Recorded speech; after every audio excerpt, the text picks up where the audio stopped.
আচ্ছা, আমরা পড়াশোনা শুরু করি। সময় নাই আমার কাছে বেশি। ঘোষণা তো সকালেই দিয়ে দিছি, সবার তো এতক্ষণে আসা উচিত। আচ্ছা, যারা আসছো তাদের নিয়ে শুরু করি। আজকে আমরা 2টা চ্যাপ্টার কমপ্লিট করব, ফিজিক্সের চ্যাপ্টার 6 আর চ্যাপ্টার 7। ঠিক আছে, আমাদের হাতে বেশি সময় নাই, কিন্তু আমাদের দ্রুত সব শেষ করে আবার রিভাইজ করতে হবে। যতবার রিভাইজ করতে পারবো তত আমাদের সুবিধা। ঠিক আছে, ফাইনাল মডেল টেস্টের আগে যদি তোমাদের পড়ার টাইম দিতে পারি আমি, যে একদিন পড়ে একদিন এক্সাম দিবা, একদিন পড়ে একদিন এক্সাম দিবা, এরকম করতে পারলে আমাদের লাভ। কারণ টানা এক্সাম দিলে তোমরা পড়ার সময় পাবা না। মেইন কাজ হচ্ছে তোমাদের পড়ানো, তোমাদের পড়ার ফ্লোটা তৈরি করে দেওয়া। ঠিক আছে, সো এই জন্য আমরা দ্রুত একটু শেষ করার চেষ্টা করবো আমাদের সিলেবাস। আমার কথা শুনতে পাচ্ছ কিনা আর স্ক্রিন দেখতে পাচ্ছ কিনা এটা একটু জানাও, এটা একটু চ্যাট বক্সে জানাও।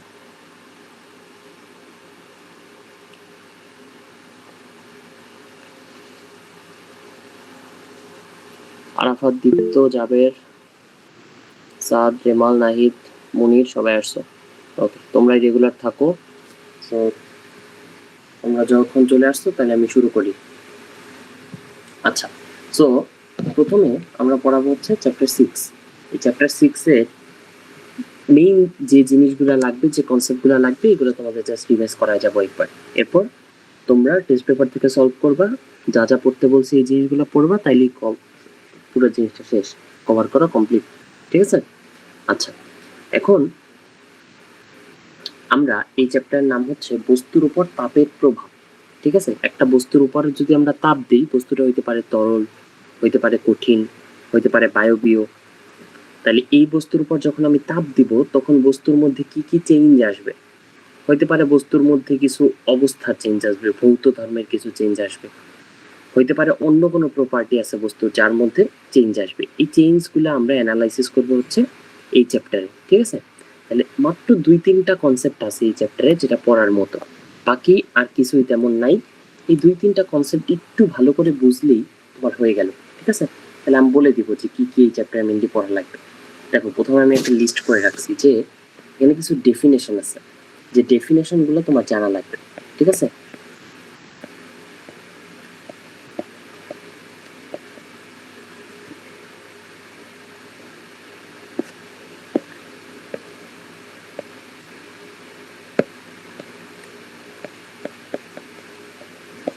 এই ডেফিনেশনগুলো একটু তুমি বই থেকে প্রত্যেকটা ডেফিনেশন পড়ে নিবা, কারণ ডেফিনেশন কিন্তু সরাসরি চলে আসতে পারে নর্ডেম ভর্তি পরীক্ষায়।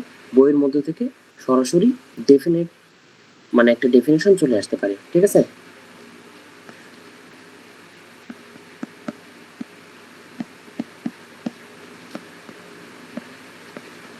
আচ্ছা এখানে বলছে পরম শূন্য তাপমাত্রা।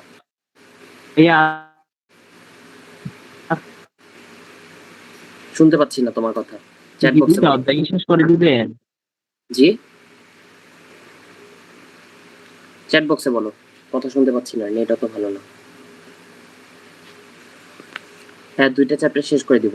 দেখো, আচ্ছা এখানে তাপের ডেফিনেশন কি, তাপের ডেফিনেশন কি, তাপমাত্রার ডেফিনেশন কি, পরম শূন্য তাপমাত্রার ডেফিনেশন কি, এটা জানা লাগবে। পরম শূন্য তাপমাত্রা বলতে আমরা কত বোঝাই?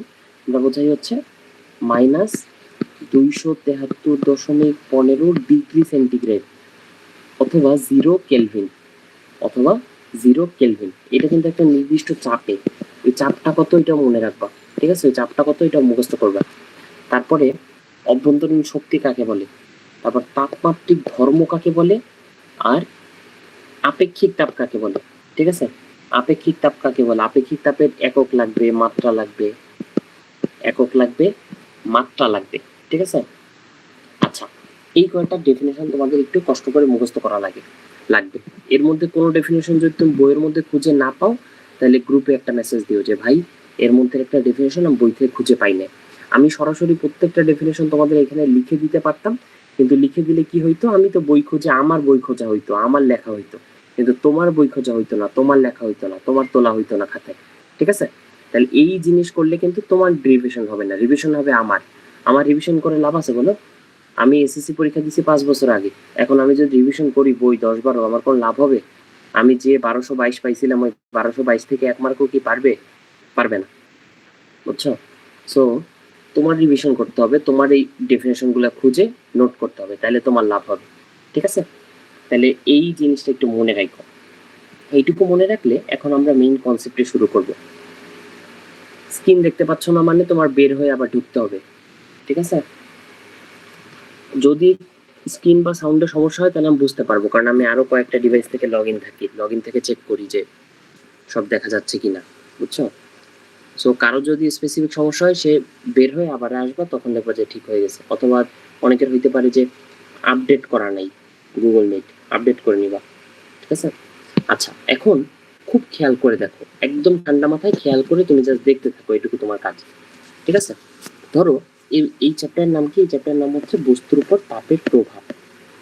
অর্থাৎ একটা বস্তুর উপর যদি আমি হিট দিই তাহলে ওই বস্তুতে কি কি চেঞ্জ আসে এই জিনিসটা আমার দেখা। তাহলে ধরো একটা বস্তুতে আমি তাপ দিছি, ঠিক আছে? একটা বস্তুতে আমি তাপ দিছি। এখন একটা বস্তুর উপর যখন আমরা তাপ দেই তখন নর্মালি বস্তুর মধ্যে দুইটা চেঞ্জ আসে। প্রথম যে চেঞ্জটা আসে সেটা হচ্ছে তাপমাত্রার পরিবর্তন, ঠিক আছে? প্রথম যে চেঞ্জটা আসে সেটা হচ্ছে তাপমাত্রার পরিবর্তন। বস্তুর তাপমাত্রাটা চেঞ্জ হয়। ধরো তুমি একটা 25°C তাপমাত্রার পানি, ঠিক আছে, অর্থাৎ রুম টেম্পারেচারে একটা পানি আছে। এই পানিটাকে তুমি চুলার উপরে দিয়ে চুলাকে জ্বালাই দিলা, তাহলে কি হবে? পানিটা, ঠান্ডা পানিটা গরম পানি হয়ে যাবে, তাই না? ঠান্ডা পানিটা গরম পানি হয়ে যাবে, অর্থাৎ এই 25°C টেম্পারেচারের পানিটা হয়ে যাবে হয়তো 70° টেম্পারেচারের পানি, অথবা 90° টেম্পারেচারের পানি। অর্থাৎ এটার তাপমাত্রাটা চেঞ্জ হবে, ঠিক আছে? তাহলে বস্তুর উপর যখন আমি তাপ দিই তখন প্রথমে একটা ঘটনা ঘটে, সেটা কি হয়? তাপমাত্রার পরিবর্তন হয়। সেকেন্ডলি আর একটা জিনিস কিন্তু হয়, সেটা হচ্ছে অবস্থার পরিবর্তন, অর্থাৎ স্টেটটাও চেঞ্জ হয়। টেম্পারেচার যেমন চেঞ্জ হয়, স্টেটটাও তেমন চেঞ্জ হয়। কেমন? ধরো তুমি একটা বরফকে তুমি তাপ দিচ্ছ, তাপ দিলে বরফটা কিন্তু একসময় পানি হয়ে যাবে। আবার ধরো তুমি পানিকে তাপ দিচ্ছ, তাপ দিলে পানিটা কিন্তু একসময় বাষ্প হয়ে যাবে। অর্থাৎ ওই বস্তুটার অবস্থাও কিন্তু চেঞ্জ হচ্ছে, শুধুই তাপমাত্রা চেঞ্জ হচ্ছে না, বরং অবস্থাও চেঞ্জ হচ্ছে। এই কনসেপ্টটুকু মাথায় রেখেছে, একটা বস্তুর উপর তাপ দিলে মাত্র দুইটা ঘটনা ঘটে। এই দুইটা ঘটনা বুঝলেই আমি এই চ্যাপ্টার বুঝে ফেলবো। এক নাম্বার কি হয়? তাপমাত্রা পরিবর্তন হয়। দুই নাম্বার কি হয়? অবস্থা পরিবর্তন হয়, ঠিক আছে? এইটুকু এখন জাস্ট আপাতত এইটুকু জেনে রাখো। এই কথা আবার পরে বলবো আমরা। এখন তাপমাত্রা নিয়ে আমি অনেক কথা বলতেছি, তাহলে তাপমাত্রা জিনিসটা তো একটা রাশি, তাই না? যা কিছু পরিমাপ করা যায় তাকে আমরা রাশি বলি, ঠিক আছে? আচ্ছা, বাকিরা তো শুনতে পাচ্ছ, তাই না? এবং দেখতে পাচ্ছ। বাকিরা একটু জানাও তো, জাবেদ, দেখতে পাচ্ছ?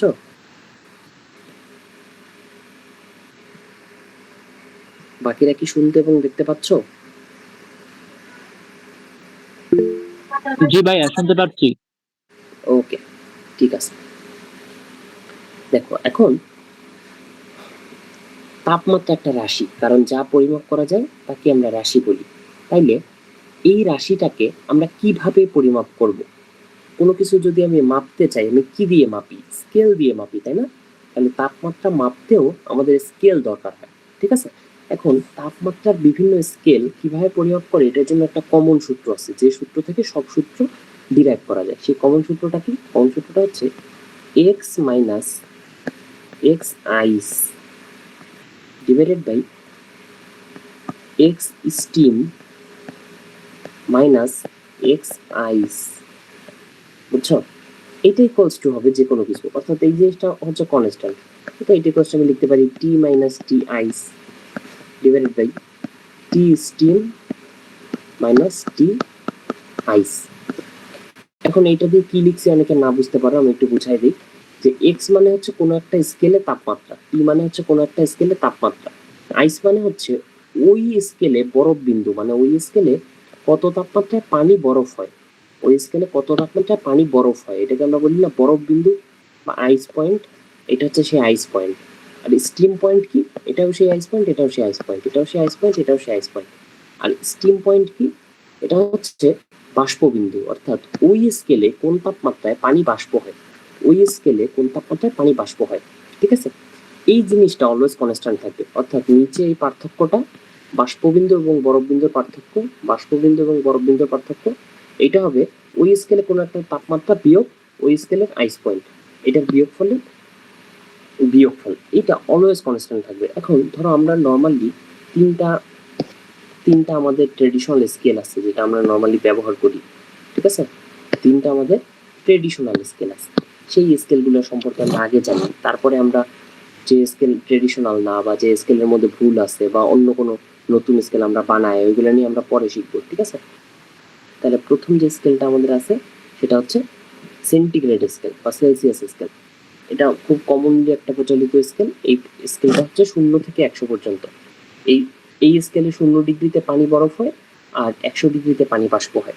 তাহলে এই স্কেলে কি করবো আমরা, টি সেন্টিগ্রেড অর্থাৎ সেন্টিগ্রেড স্কেলে টেম্পারেচার এটা -0 আর এখানে দেবো হচ্ছে 100 - 0, ঠিক আছে? তারপর হচ্ছে আমাদের কেলভিন স্কেল। কেলভিন স্কেলটা কি হয়, কেলভিন স্কেলটা শুরু হয় 273.15 দিয়ে এবং এখানে বাষ্পবিন্দু হচ্ছে 373.15।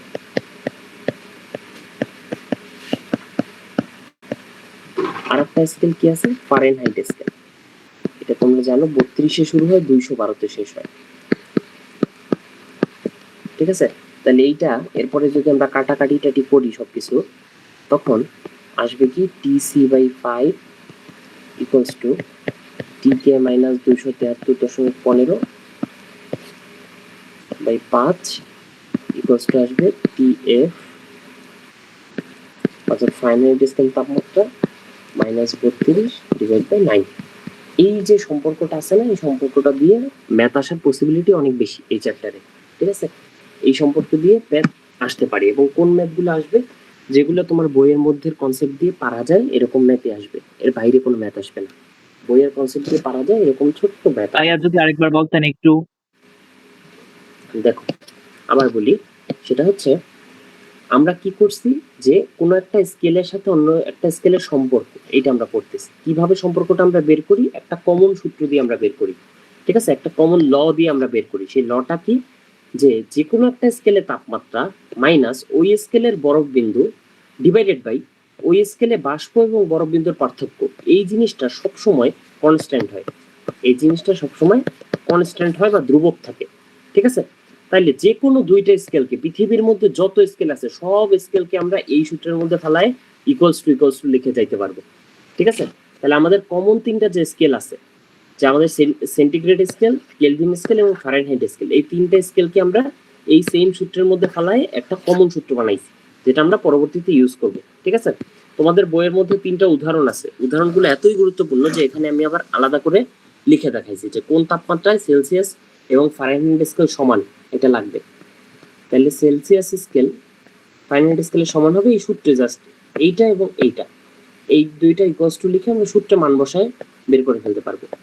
এখানে যেহেতু ফারেনহাইটের আর কোনো কাহিনী নাই, এটাকেও সেলসিয়াস লিখে ফেলি। তাহলে এখানে কত আসবে, আসবে হচ্ছে -40 ডিগ্রি, -40 ডিগ্রি, এটা হচ্ছে অ্যান্সার। এটা মুখস্থ রাখবা, ঠিক আছে? এটা পরীক্ষায় মাস্ট চলে আসতে পারে, এটা মুখস্থ রাখবা। এই জন্যই এই জিনিস আবার করাচ্ছি। এটা বলো, কোন তাপমাত্রা কেলভিন এবং ফারেনহাইট স্কেল সমান? কয়জন মুখস্থ আছে বলো? কেলভিন ফারেনহাইট স্কেল সমান কোথায়? 574.59 ডিগ্রি, এইটাই সমান। এটা মুখস্থ করতে হবে, এই জন্য এখানে দিচ্ছি। এটা মুখস্থ নাই তোমাদের, এটা দুঃখজনক। আমি ভাবছি এটা মুখস্থ থাকবে তোমাদের। আচ্ছা, এরপরে কোন তাপমাত্রা কেলভিন এবং সেলসিয়াস স্কেল সমান?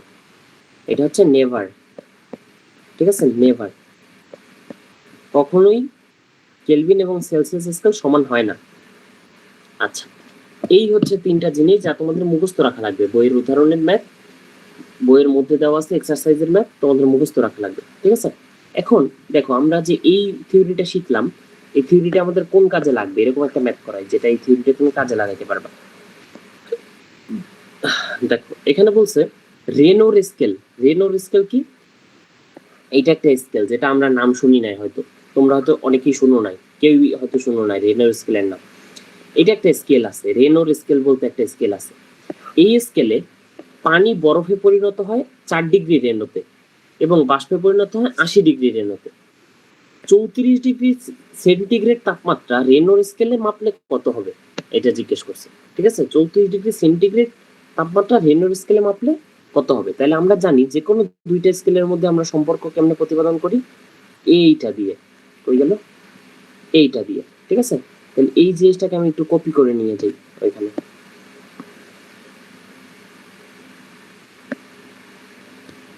এই জিনিসটাকে আমি রেনবো স্কেলে ওখানে কপি করে নিয়ে যাই। এই দেখো, এইটা দিয়ে আমরা যে কোনো দুইটা স্কেলের মধ্যে সম্পর্ক মাপি, তাই না? তাহলে এই জিনিস আমি এখানে নিয়ে আসছি। এখন ধরো ওই প্রথমটা হচ্ছে সেন্টিগ্রেড স্কেলের জন্য আর পরেরটা হচ্ছে রেনবো স্কেলের জন্য। তাহলে সেন্টিগ্রেড স্কেলে টেম্পারেচারটা কত ছিল, 34°C, এবং আইস পয়েন্ট কত, 0, স্টিম পয়েন্ট কত, 100। তাহলে এই, আর রেনর স্কেলের জন্য কি বলছে, রেনর স্কেলে টেম্পারেচার কত ওইটা আমাকে জানতে চাইছে, তাহলে ওইটা টি মাইনাস রেনর স্কেলে আইস পয়েন্ট কত, 4° রেনো, 4, স্টিম পয়েন্ট কত, 80° রেনো, 80, তাহলে 80 মাইনাস 4। তাহলে এইখানে এই টি এর ভ্যালুটা কত আসে, তাহলে টি এর ভ্যালু আসে, তোমরা এখানে ম্যাথ করে বলো কত আসে, বলো টি এর ভ্যালু কত আসে, কত ডিগ্রি তাপমাত্রায়, মানে রেনোর স্কেলে কত ডিগ্রিতে সেন্টিগ্রেড স্কেলে 34° হয়, বলো।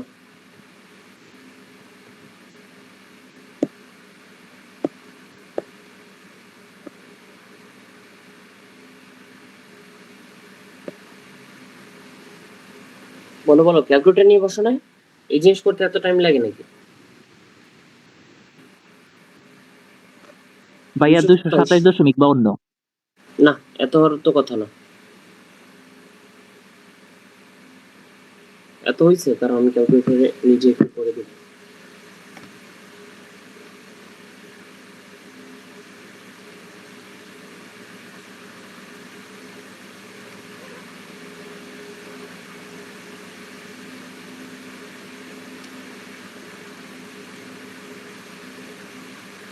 না, তোমরা তো ভুল করছো। কি করলাম, একটা ম্যাথ ক্যালকুলেটরে বসায় করতে পারো না, পুরো ম্যাথ করে দেওয়ার পরে ক্যালকুলেটরে বসায় ভুল করো, এটা কোনো কথা? 29.84 যেন এইটা হয় আমার। একটা ম্যাথ পুরো করে দিছি, ক্যালকুলেটরে জাস্ট বসায় অ্যান্সার বলবা, এটা পারো না, এটা কোনো কথা? বলো, এই বয়সে এসে বাণিজ্যাত কোথায় রাখবা, বলো। সরি ভাইয়া, মিস্টেক হয়ে গেছে, 29 হবে। হুম, জনগণের কাছে তো মুখ দেখাইতে পারবে না এই ধরনের ম্যাথ করে। আচ্ছা, ঠিক আছে, এটা আমরা পারলাম। তাহলে এই টাইপের ম্যাথ পারবা কিনা বলো। ধরো রেনো স্কেল না দিয়ে তোমাকে দিছে ধরো নাহিদের স্কেল, ঠিক আছে। নাহিদের স্কেলে ধরো পানি ফুটে 10°তে আর বাষ্প হয় 50°তে, ওই নাহিদের স্কেলের সাথে তোমাকে বলছে ফারেনহাইট স্কেল তুলনা করতে, তাহলে পারবা, বলো নাহিদ পারবা কিনা? জি ভাইয়া পারবো, সমস্যা নেই। পারবা, ঠিক আছে। যে কোনো একটা স্কেল, পৃথিবীর মধ্যে প্রচলিত একটা স্কেল তোমাকে যদি বা ইমাজিনারি কোনো স্কেল ধরায় দেয়, আশা করি এই বেসিক থিওরি দিয়ে তোমরা ওইটা সলভ করে আসতে পারবা, ঠিক আছে, এই বেসিক থিওরিটা দিয়ে। আচ্ছা, এখানে আমাদের কাহিনী শেষ। এরপরে এখানে দেখো, এইখানে কি বলছে, এখানে বলছে একটা ত্রুটিপূর্ণ থার্মোমিটার, মানে থার্মোমিটার নষ্ট, ঠিক আছে, থার্মোমিটার নষ্ট, এরকম থার্মোমিটার, বুঝছো। একটা ত্রুটিপূর্ণ থার্মোমিটারে পানির বরফ বিন্দু হচ্ছে 0.4°C, ঠিক আছে। আমি একটা থার্মোমিটার কিনছিলাম, থার্মোমিটারটায় যারে মাপতাম তারই জ্বর, বুঝছো। আমি বলি কি রে, কাহিনী কি? পরে আমি বুঝলাম যে আমার থার্মোমিটার নষ্ট ছিল, যারে যে পেশেন্টকে মাপতাম সেই পেশেন্টকে জ্বর। পরে আমার স্যার তো আমাকে ধমক দিছে যে মিয়া এই পেশেন্ট আসছে পেটে ব্যথা নিয়ে, তুমি এর জ্বর কেন বলতেছো? পরে আমি বুঝলাম যে আমার থার্মোমিটার নষ্ট, আমার আসলে ডায়াগনোসিস ভুল না। তো একটা ত্রুটিপূর্ণ থার্মোমিটারে পানির বরফ বিন্দু 0.4°C, অর্থাৎ নর্মাল সেন্টিগ্রেড থার্মোমিটারে পানির ফোটা উচিত, মানে পানির বরফ বিন্দু হওয়া উচিত ছিল 0, বাট এটা 0.4 হয়েছে। আর বাষ্প বিন্দু হওয়া উচিত ছিল 100, বাট এটা হয়েছে 98, কারণ এটা নষ্ট থার্মোমিটার, ঠিক আছে। বলছে এই এই যে নষ্ট থার্মোমিটারে যখন 20° তাপমাত্রা দেখায়, তখন প্রকৃত তাপমাত্রাটা কত, এটা কে পারবা, বলো, একটু করে দাও। একটা কথা বলি, যে নষ্ট থার্মোমিটার হোক আর ভালো থার্মোমিটার হোক, এই যে সূত্রটা আমরা শিখছি, এই সূত্র সব থার্মোমিটারের জন্য সত্য, ঠিক আছে। এটা যদি সত্য হয় তাহলে এই ম্যাথটা একটু করে দাও, বলো যে এটার অ্যান্সার কত আসছে। অ্যান্সার দাও চ্যাট বক্সে তাড়াতাড়ি, এটা ভুল করলে মাইট দিব।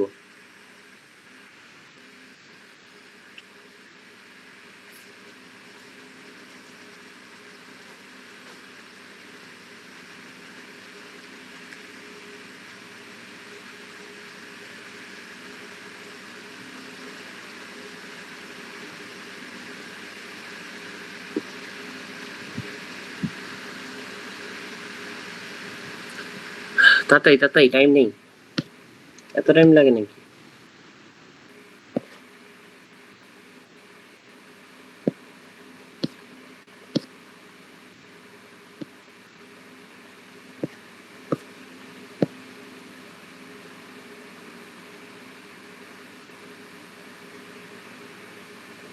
পারবা না করে দিব বলো, না পারলে বলো।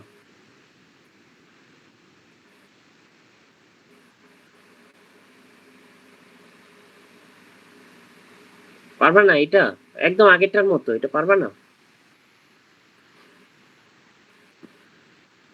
আচ্ছা করে দিই,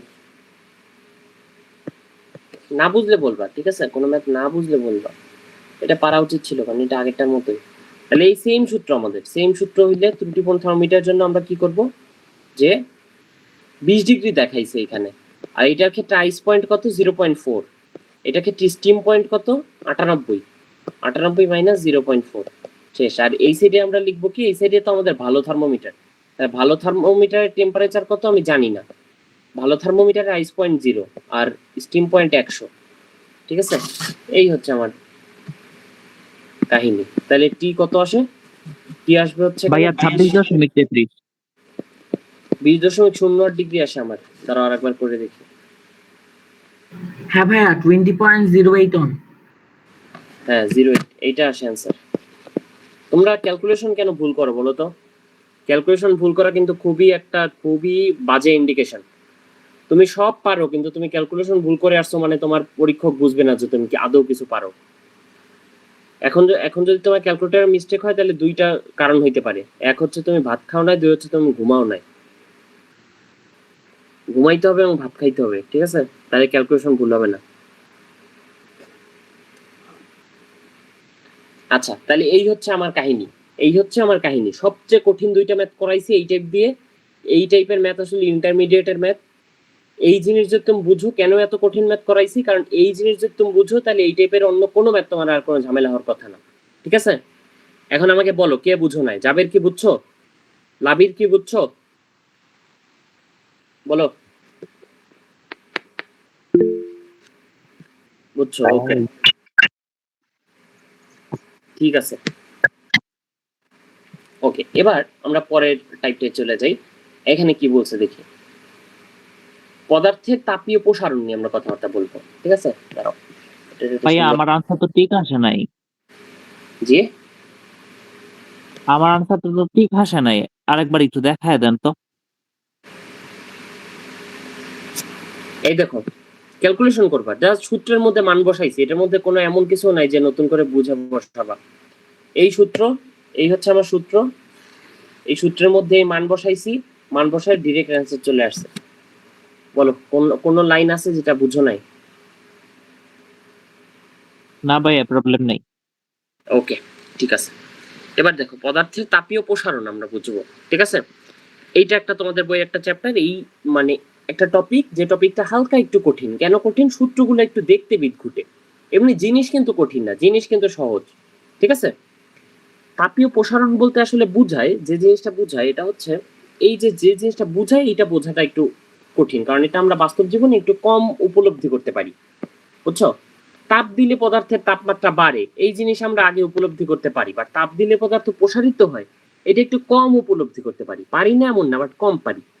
অর্থাৎ এই কোনো একটা পদার্থকে আমি যদি তাপ দেই, তাহলে ওই পদার্থের দৈর্ঘ্য বাড়ে, ক্ষেত্র বাড়ে, আয়তন বাড়ে, বুঝছো? এই হচ্ছে কথা। এখন দৈর্ঘ্য প্রসারণ কতটুকু হয়, এটাকে আমরা প্রকাশ করি হচ্ছে আলফা দিয়ে, মানে দৈর্ঘ্য প্রসারণ সহগ। দৈর্ঘ্য প্রসারণ সহগ বা কোএফিসিয়েন্ট, এটা হচ্ছে আলফা। প্রত্যেকটাই কি হবে, উপরে হবে ডেল এল, ডেল মানে পার্থক্য, ঠিক আছে? আগেই তো পড়াইছি, অনেকবার বলছি যে কোনো জায়গায় ডেল মানে হচ্ছে পার্থক্য, ডেল এল। আর নিচে কি হবে, এল ওয়ান ডেল থেটা, অর্থাৎ তাপমাত্রা পরিবর্তন, ঠিক আছে? এটাকে আবার পার্থক্যকে আমরা কিভাবে লিখতে পারি, শেষ মাইনাস আদি। আর এল ওয়ান থেটাকেও আমরা এইভাবে লিখবো, শেষ মাইনাস আদি, এই এভাবে লিখতে পারি। আবার বিটা, ধরো দৈর্ঘ্য প্রসারণ সহগ শিখছি না আমরা, তাহলে আমরা এখন শিখবো হচ্ছে ক্ষেত্র প্রসারণ সহগ।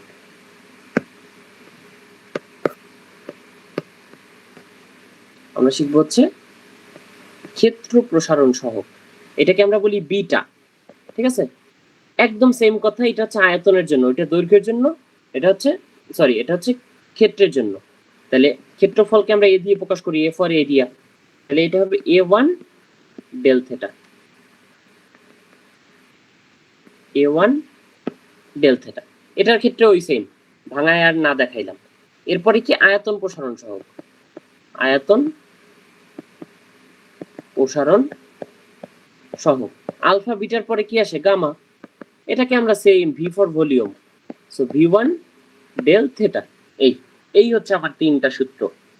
ঠিক আছে, এই হচ্ছে আমার তিনটা সূত্র। জাস্ট সূত্রগুলো তোমাদের একটু মুখস্থ থাকা লাগবে। এই এক মানে এসএসসি পরীক্ষা 2 মাস 2.5 মাস আগে দেওয়ার পরে বিশ্বাস করো যে নর্ডাম ভর্তি পরীক্ষায় অনেকেরই এই সূত্র ভালো করে মনে থাকবে না। সো তোমার যদি এই সূত্র মনে থাকে তাহলে তুমি অনেকের থেকে আগায় থাকবা। ঠিক আছে, এইটার জন্য তোমার রকেট সায়েন্স শেখা লাগবে না, ইন্টারে পড়া শেখা লাগবে না। সো এই তিনটার মধ্যে একটা সম্পর্ক আছে যেটা তোমাদের অনেকের মনে থাকে না, যে 6 আলফা এটা হয় 3 বিটার সমান। ঠিক আছে, 6 আলফা 3 বিটার সমান হয়, আর এই জিনিসটা আবার 2 গামার সমান। বুঝছো, এই জিনিসটা আবার 2 গামার সমান। আচ্ছা, এই সম্পর্কটা একটু মনে রাখবা, এই সম্পর্কটা অনেকের মনে থাকে না। তাইলে এই হচ্ছে আমার কাহিনী। আলফার সাথে সবার সম্পর্ক মনে থাকে যে আলফার সাথে বিটা সম্পর্ক কি, একটা বিটা দুইটা আলফা সমান। আলফার সাথে গামা সম্পর্ক কি, একটা গামা তিনটা আলফা সমান।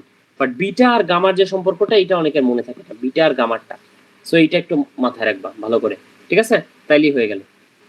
আচ্ছা, তাহলে আমরা এইখান থেকে দুই একটা ছোট ছোট সহজ ম্যাথ করি, তাহলে একটু প্র্যাকটিসটা হয়ে গেল আমাদের।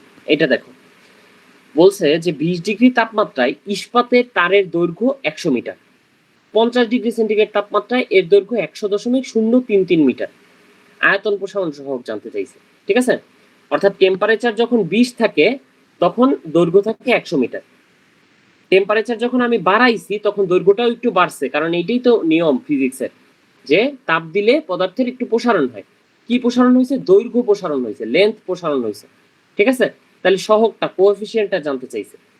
কোএফিসিয়েন্টটা কত বলো, একদম ইজি, আলফার মান বের করা। এটা মানে ম্যাথটা করতে দিলে এটা আমাদের জন্য লজ্জাজনক। সো এই হচ্ছে কাহিনী। ও সরি, এখানে চাইছে আয়তন প্রসারণ সহগ। ঠিক আছে, দৈর্ঘ্য প্রসারণ সহগ চাই না, চাইছে আয়তন প্রসারণ সহগ। তাহলে আগে আমার দৈর্ঘ্য প্রসারণ সহগ বের করা লাগবে, তাইলে আয়তন প্রসারণ সহগ পাবো। এটা আসে 11 × 10⁻⁻6 পার কেলভিন। ঠিক আছে, পার কেলভিন হচ্ছে এই সহগগুলার একক, এটা মাথায় রাখবা। তাইলে গামা ইকুয়ালস টু কত, গামা ইকুয়ালস টু 3 আলফা, অর্থাৎ এইটাকে এটা দিয়ে গুণ করে দিবা। এটা যদি 1.1 হয় এটা হবে 3.3 × 10⁻⁻5। ঠিক আছে, -6। আচ্ছা, এই হচ্ছে এই ম্যাথ, একদম সহজ ম্যাথ। এরপরের ম্যাথটা দেখো, বলছে যে প্রসারণের ফলে, পরে ম্যাথ না, এটা একটা কনসেপ্ট, যে প্রসারণের ফলে ঘনত্ব চেঞ্জ হইতে পারে। ঠিক আছে, কারণ ঘনত্ব মানে কি বলতো, আমাকে একটু একজন বলো যে ঘনত্ব মানে কি। ঘনত্ব রো ইকুয়ালস টু আমরা লিখতে পারি না যে m/v, সূত্র দিয়ে সরাসরি দেখে m/v লেখা যায় না, রো ইকুয়ালস টু। তাইলে ভাই ঘনত্ব চেঞ্জ হইতে হলে হয় ভর চেঞ্জ হইতে হবে, নাইলে আয়তন চেঞ্জ হইতে হবে, তাই না? হয় ভর না হলে আয়তন। তাইলে যখন আমি বস্তুর উপর তাপ দিচ্ছি তখন কিন্তু আয়তনটা চেঞ্জ হয়ে যাচ্ছে। তাহলে আয়তন যদি চেঞ্জ হয় ঘনত্ব চেঞ্জ হবে না? আয়তন যদি চেঞ্জ হয় ঘনত্ব চেঞ্জ হবে, ইজি। তাইলে বস্তুর উপর তাপের একটা প্রভাব কিন্তু, যে বস্তুর উপর তাপ দিলে বস্তুর ঘনত্ব চেঞ্জ হয়, তাই না? বস্তুর উপর তাপ দিলে এর ঘনত্ব চেঞ্জ হবে। হ্যাঁ, এখানে মেবি একটু ভুল হয়েছে, এখানে কিছু একটা পাওয়ার টাওয়ার চেঞ্জ হবে। এগুলো ম্যাথের মান ভ্যালু তোমাদের পছন্দ মতো বসায় নিয়ম, যেটা ঠিক ওইটা। আচ্ছা, সো এইটা দিয়ে আমরা একটা ম্যাথ করি, যে ঘনত্ব চেঞ্জ হয়, এই কনসেপ্টটা দিয়ে একটা ম্যাথ করব। দেখো ম্যাথটা বলছে কি, যে পারদের জন্য, পারদ মানে মার্কিউরি, মার্কিউরির জন্য আলফার ভ্যালুটা দেওয়া আছে। ঠিক আছে, এবং এর ঘনত্বটাও দেওয়া আছে। ঘনত্বের একক কি, kg/m³। এটা হচ্ছে এসআই একক। ঘনত্বটাও দেওয়া আছে। বলছে তাপমাত্রা 180 ফারেনহাইট থেকে 200 ফারেনহাইট করলে ঘনত্ব কত হবে, ঘনত্ব কতটুকু চেঞ্জ হবে, এইটা বের করতে বলছে। এইটা বের করতে বলছে। আচ্ছা, আগে আমরা দেখি যে ঘনত্ব চেঞ্জ হওয়ার আগে কে চেঞ্জ হয়েছে? আয়তন চেঞ্জ হয়েছে। তাহলে আমরা দেখি আয়তন কতটুকু চেঞ্জ হয়েছে। ঠিক আছে, আয়তন কতটুকু চেঞ্জ হয়েছে এটা দেখি। তাহলে এই যে সূত্রটা আছে না, যে এই যে সূত্রটা আছে না, যে গামা ইকুয়ালস টু হচ্ছে ডেল ভি আর নিচে হচ্ছে ভি ওয়ান ডেল থেটা। ঠিক আছে, এই সূত্রটা থেকে লেখা যায়, এই গামা ইকুয়ালস টু লেখা যায় 3 আলফা, তাই না? গামা ইকুয়ালস টু লেখা যায় 3 আলফা। সো এইখান থেকে এই সূত্রটা একবারে আমি এটা মুছে ফেলি, মুছে আমি একবারে লিখি কারণ জায়গা কম।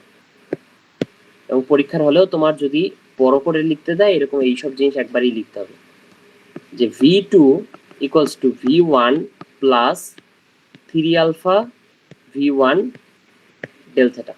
ঠিক আছে, ও V1 কমনও নেওয়া যায়, আমি আরো এক লাইন স্কিপ করে V1 কমন নিয়ে নিই। V1 কমন নিয়ে লেখা যায় 1 প্লাস 3 আলফা, দাঁড়াও,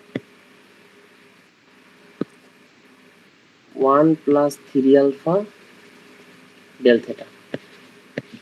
এই হচ্ছে আমার সূত্র। ঠিক আছে, এই হচ্ছে আমার সূত্র। তাহলে এই সূত্রে আমি যদি ভ্যালু বসাই তাহলে এটা হয় হচ্ছে V1 ইন্টু 1.00488। এটা হচ্ছে আমার V2 এর চেঞ্জ, V2 কতটুকু চেঞ্জ হয়েছে। ঠিক আছে, আচ্ছা এবার এই আমরা করলাম কি, এটুকু আমরা কি করছি, এটুকু আমরা করছি হচ্ছে আয়তনের পরিবর্তনটা বের করছি। ঠিক আছে, এখন আমরা বের করতে হবে ঘনত্ব কতটুকু চেঞ্জ হয়েছে, সেই ঘনত্বের চেঞ্জটা। তাহলে ঘনত্ব চেঞ্জ, নতুন ঘনত্ব ধরো রো ড্যাশ হবে m into m divided by V2। এবার m তো আমার দেওয়া নাই, দেওয়া আছে m দেওয়া নাই, তাহলে mটা আমি একটু বের করে আনি। আমরা জানি আগে ঘনত্ব ছিল rho equals to m by v, তাহলে m ইকুয়ালস টু কি, আর এই ভিটা কি, এই ভিটা হচ্ছে V1, তাইলে m ইকুয়ালস টু লেখা যায় রো ইন্টু V1। এই আমি m এর ভ্যালু পেয়ে গেছি। এবার এইটা আমি এখানে ইনপুট দিব আর এইটা আমি এখানে ইনপুট দিব, তাইলে আমার হয়ে গেল।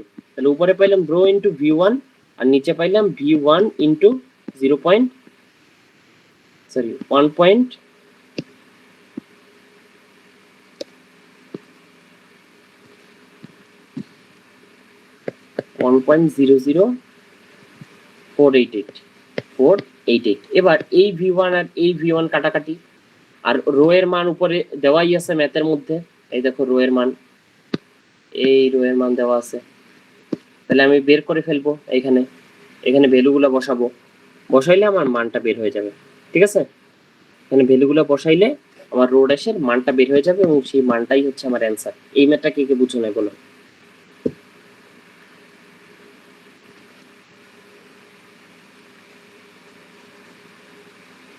ডেল থেটা পরিবর্তন যখন হয় তখন কেলভিনে নিয়ে করলে ভালো হয় যে কোনো কিছু, কিন্তু পরিবর্তন যখন হয় তখন আমার নরমালি নেওয়া লাগে না, কিন্তু এইটার ক্ষেত্রে লাগবে কারণ এটা আসলে ফারেনহাইট।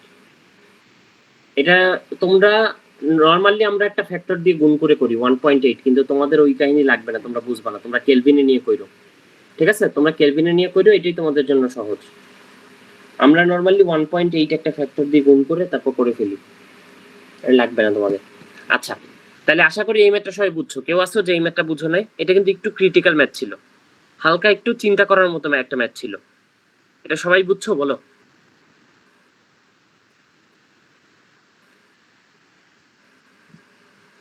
বুঝো নাই? ফারহান গুড।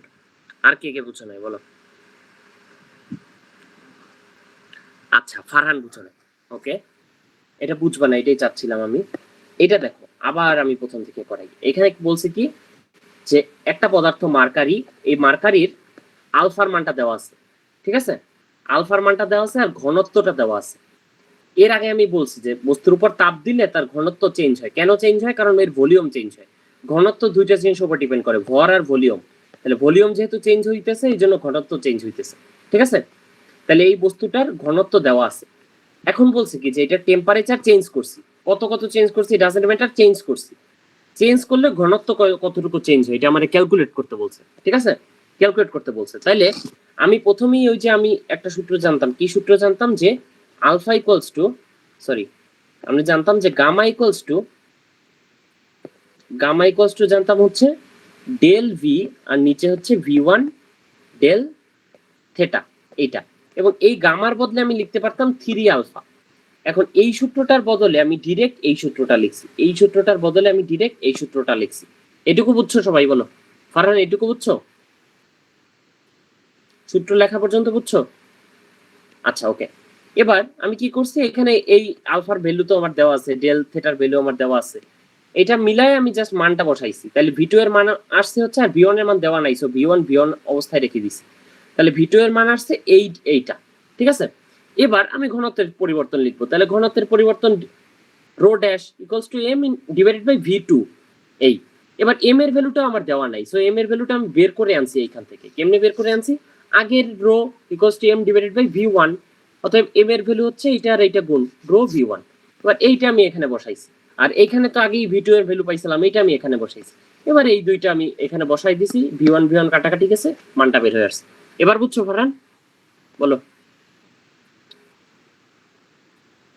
এবার বুঝছো নাকি বুঝছো নাই? বুঝছো, গুড, ওকে। আশা করি এখন সবাই বুঝে গেছো। আচ্ছা, এবার আমরা পড়বো একটা জিনিস, সেটা হচ্ছে পদার্থের তাপীয় প্রসারণ। ঠিক আছে, পদার্থ তাপ দিলে প্রসারিত হয়, পদার্থ তাপ দিলে প্রসারিত হয়, এটার একটা সূত্র আছে। সূত্রটা কি? পিভি ইকুয়ালস টু এন আর টি। এখানে আর কি? আর হচ্ছে আদর্শ গ্যাস ধ্রুবক, এটার ভ্যালু হচ্ছে 8.314, এটা মাথায় রাখবা, ঠিক আছে। আরেকটা জিনিস মাথায় রাখবা, যে এই যে আলফা বিটা গামা পড়ছিলাম না, এই বিটাটাও 1/t এর সমান। এই জিনিসের তোমাদের বিস্তারিত ব্যাখ্যা নাই বইয়ের মধ্যে, তোমাদের বইয়ে জাস্ট এভাবে দিয়ে দিছে। সো এই দুইটা সূত্র এখানে আমি দেখাই গেলাম, আচ্ছা, এবার আপেক্ষিক তাপ কি? আপেক্ষিক তাপের ডেফিনেশন বলতে পারবা কেউ আমাকে? বাংলা মিডিয়ামের কেউ বলো, আপেক্ষিক তাপ কাকে বলে? আপেক্ষিক তাপে একটা সূত্র আছে তোমাদের বইতে, Q equals to M S del theta. আপেক্ষিক তাপ মানে হচ্ছে 1 কেজি ভরের একটা বস্তুর তাপমাত্রা 1 কেলভিন বাড়াইতে যতটুকু তাপ দেওয়া লাগে, ঠিক আছে। 1 কেজি ভরের একটা বস্তুর টেম্পারেচার বাড়াবো হচ্ছে 1 কেলভিন, এইটায় আমার যতটুকু তাপ দেওয়া লাগবে সেই তাপটাই হচ্ছে আমার আপেক্ষিক তাপ, ঠিক আছে। এই হচ্ছে আপেক্ষিক তাপের মেইন কথা, মেইন কনসেপ্ট। এখন আমাদের জানা লাগবে কি? আমাদের জানা লাগবে হচ্ছে এই সূত্রটা আপেক্ষিক তাপের। এইখানে এস হচ্ছে আপেক্ষিক তাপ। আপেক্ষিক তাপ পানির জন্য এটা কত বলতো? পানির জন্য এই আপেক্ষিক তাপটা কত?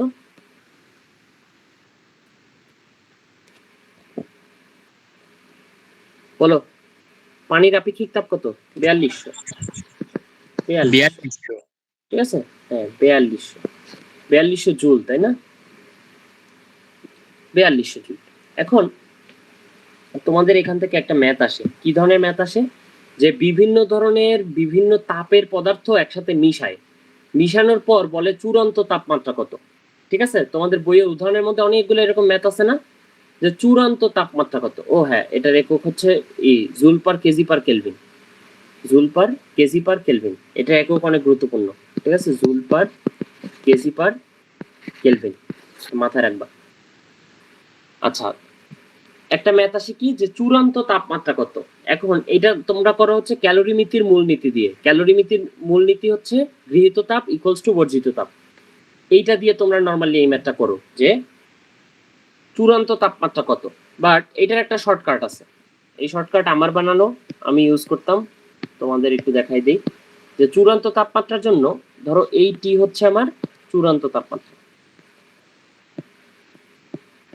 এটা হচ্ছে আমার চূড়ান্ত তাপমাত্রার পরিবর্তন, চূড়ান্ত তাপমাত্রার পরিবর্তন মানে চূড়ান্ত আলটিমেটলি কতটুকু চেঞ্জ হয়েছে টেম্পারেচার সেইটা। এটাকে আমরা লিখবো, ধরো 3টা বস্তু মিশাইছি, সেক্ষেত্রে দিব T1 M1 S1। টি এর পরিচয়, এম এর পরিচয়, এস এর পরিচয় কি আবার দেয়া লাগবে? বলো, টি মানে টেম্পারেচার, এম মানে ম্যাস ভর, আর এস মানে আপেক্ষিক সুপ্ত তাপ, মানে সরি আপেক্ষিক তাপ। ধরো 3টা পদার্থ মিশাইলে T2 M2 S2, আবার T3 M3 S3, এইভাবে চলতে থাকবে, ঠিক আছে। আর নিচে কি হবে? নিচে হবে খালি দুইটা জিনিস, M1 S1, M2 S2, M3 S3, এইভাবে চলতে থাকবে। ঠিক আছে? তাইলে তোমার যতগুলা পদার্থই এখন মিশাক না কেন, যতগুলো পদার্থই একসাথে মিশ্রণ করুক না কেন, তুমি চূড়ান্ত তাপমাত্রা এই সূত্র দিয়ে সরাসরি বের করে ফেলতে পারবা না? বলো, এই সূত্রটা বুঝছো? শর্টকাটটা বুঝছো? ক্যালোরিমেট্রির মূলনীতি নিয়ে দিয়ে যেটা করতে হয়, এটা শর্টকাটটা বুঝছো সবাই? জি ভাইয়া বুঝছি এটা সব।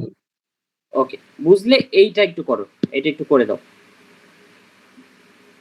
মুশফিক। ওকে, এখানে আমি বলছি যে অনেক সময় তোমাদের বইয়ে ম্যাথ আসে যে ধরো এই 10 লিটার 50 ডিগ্রি সেন্টিগ্রেডের পানির মধ্যে 5 লিটার 60 ডিগ্রি সেন্টিগ্রেডের পানি মিশাইছি, ওইটার মধ্যে ধরো একটা 1 কেজি ভরের লোহার টুকরা মিশাইছি যেটার 100 ডিগ্রি সেন্টিগ্রেড তাপমাত্রা ছিল। এবার এই মিশ্রণের চূড়ান্ত তাপমাত্রা কত, এরকম ম্যাথ আসে না? এইরকম ম্যাথের জন্য আমরা একটা শর্টকাট বের করছি যে তাপমাত্রা যে চেঞ্জটা হবে সেই চেঞ্জটা হবে হচ্ছে এইটা। ধরো যতগুলা বস্তু দেশে উপরে থাকবে, উপরে 3টা জিনিস গুণ করে যোগ করবা, আর নিচে 2টা জিনিস। উপরে হচ্ছে তাপমাত্রা, ভর, আপেক্ষিক তাপ, তাপমাত্রা, ভর, আপেক্ষিক তাপ, তাপমাত্রা, ভর, আপেক্ষিক তাপ, আর নিচে 2টা খালি ভর আর আপেক্ষিক তাপ, ভর আর আপেক্ষিক তাপ, ভর আর আপেক্ষিক তাপ। ঠিক আছে? এটা গুণ করলেই তোমার অ্যান্সারটা চলে আসবে। এই ম্যাথটা করো, তাহলে বুঝবো যে তোমরা বুঝছো। এই ম্যাথটা একদম সরাসরি, ওইরকম ক্যালোরিমিতি না, আমি যেভাবে শিখাইছি এইভাবে করো।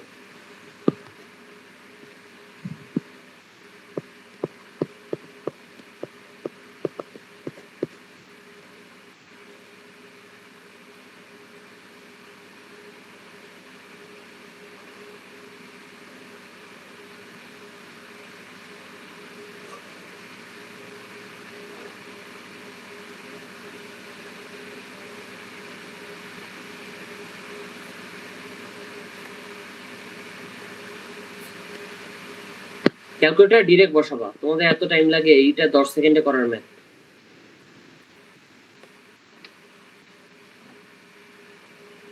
খালি ক্যালকুলেটর বসাবা, আর কোনো কাজই নেই।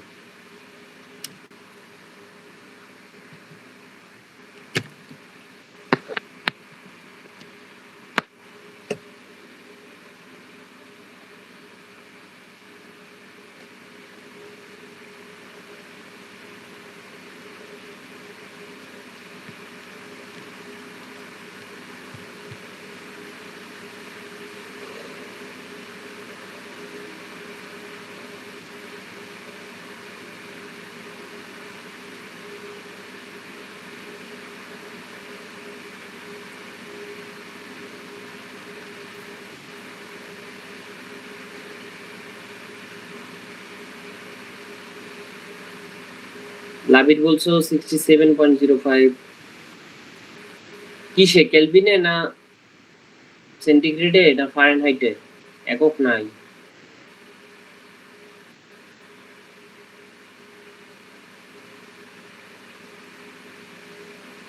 সেন্টিগ্রেডে। আমার তো আরেকটা হয়। আরেকজন করো, আরেকজন করো, আমি ক্যালকুলেটরে বসায় দেখি। উপরে এখানে খালি 2টা জিনিস, তো একদম ইজি। তাহলে উপরে গুণ করবো প্রথমে টেম্পারেচার, তাহলে টেম্পারেচার হচ্ছে 273.15 প্লাস 60।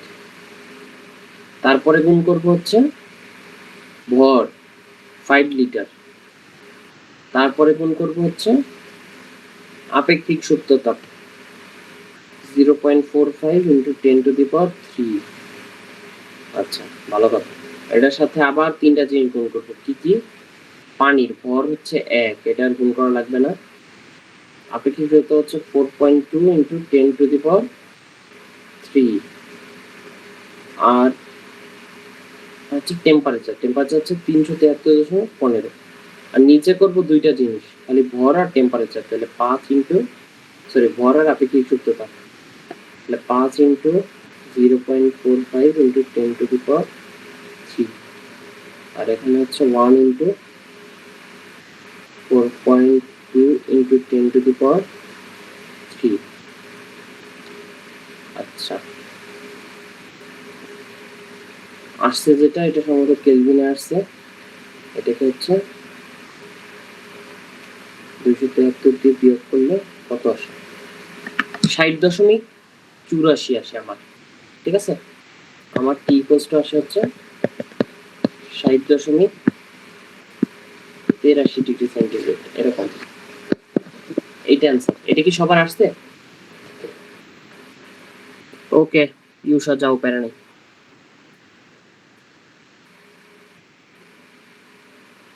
যেটা দেওয়া আছে ওইটা নিতে হবে, যেটা দেওয়া আছে ওইটা নিতে হবে। আচ্ছা ঠিক আছে, আশা করি এটা সবাই বুঝছো। তাহলে এইটাই হচ্ছে আমার কনসেপ্ট। এই বইয়ের মধ্যে এইগুলো ছাড়া আর কোনো ম্যাথ আছে বলো? কোনো ম্যাথ আছে? কোনো ম্যাথ নাই। বেশিরভাগ ম্যাথই হচ্ছে চূড়ান্ত তাপমাত্রা নির্ণয় করা ম্যাথ। আর এই ট্রিকটা দিয়ে চূড়ান্ত তাপমাত্রা নির্ণয় করলে তোমার আর চূড়ান্ত তাপ নিয়ে আর কোনো প্যারা খাইতে হবে না, ঠিক আছে? আর এদিকে হচ্ছে এইটা দিয়ে এরকম টুকটাক সহজ ম্যাথ দিবে, কোনো কঠিন জটিল পেঁচাবে না, এরকম সহজ ম্যাথ দিবে। হয়তো ওই যে কনভার্সন দিয়ে এক লাইন পেঁচাইতে পারে। আর একটা কথা উপরে বলছি যে যে 3টা স্কেলের মধ্যে চেঞ্জ, এটা ক্যালকুলেটর দিয়ে সরাসরি সলভ করা যায়। এই 3টা জিনিস শিখলাম, আর তেমন কিছুই নেই, আর কিছুই নেই আর কি, তেমন কিছুই নেই। আরেকটা জিনিস যা লাগবে যে গলনাঙ্ক এবং স্ফুটনাঙ্কের উপর চাপের প্রভাব, বই থেকে এই টপিকটা পড়বা, ঠিক আছে? রিডিং দিবা। আচ্ছা, চাপ যদি বাড়ে তাইলে স্ফুটনাঙ্ক বাড়ে নাকি কমে? বলো আমাকে একজন। চাপ বাড়লে স্ফুটনাঙ্ক বাড়বে নাকি কমবে?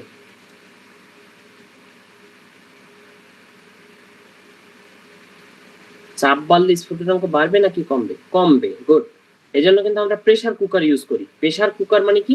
চাপ বাড়াই দেয়, স্ফুটনাঙ্ক কমে যায়। কম তাপমাত্রায় কিন্তু ভাত রান্না হয়ে যায় বা অন্য কোনো খাবার রান্না হয়ে যায়, তখন কি আমাদের রান্নার জ্বালানি কম লাগে, ঠিক আছে? তারপর পাহাড়ের উপরে কম তাপমাত্রায় ভাত ফুটে, কারণ স্ফুটনাঙ্ক কমে যায়, ঠিক আছে?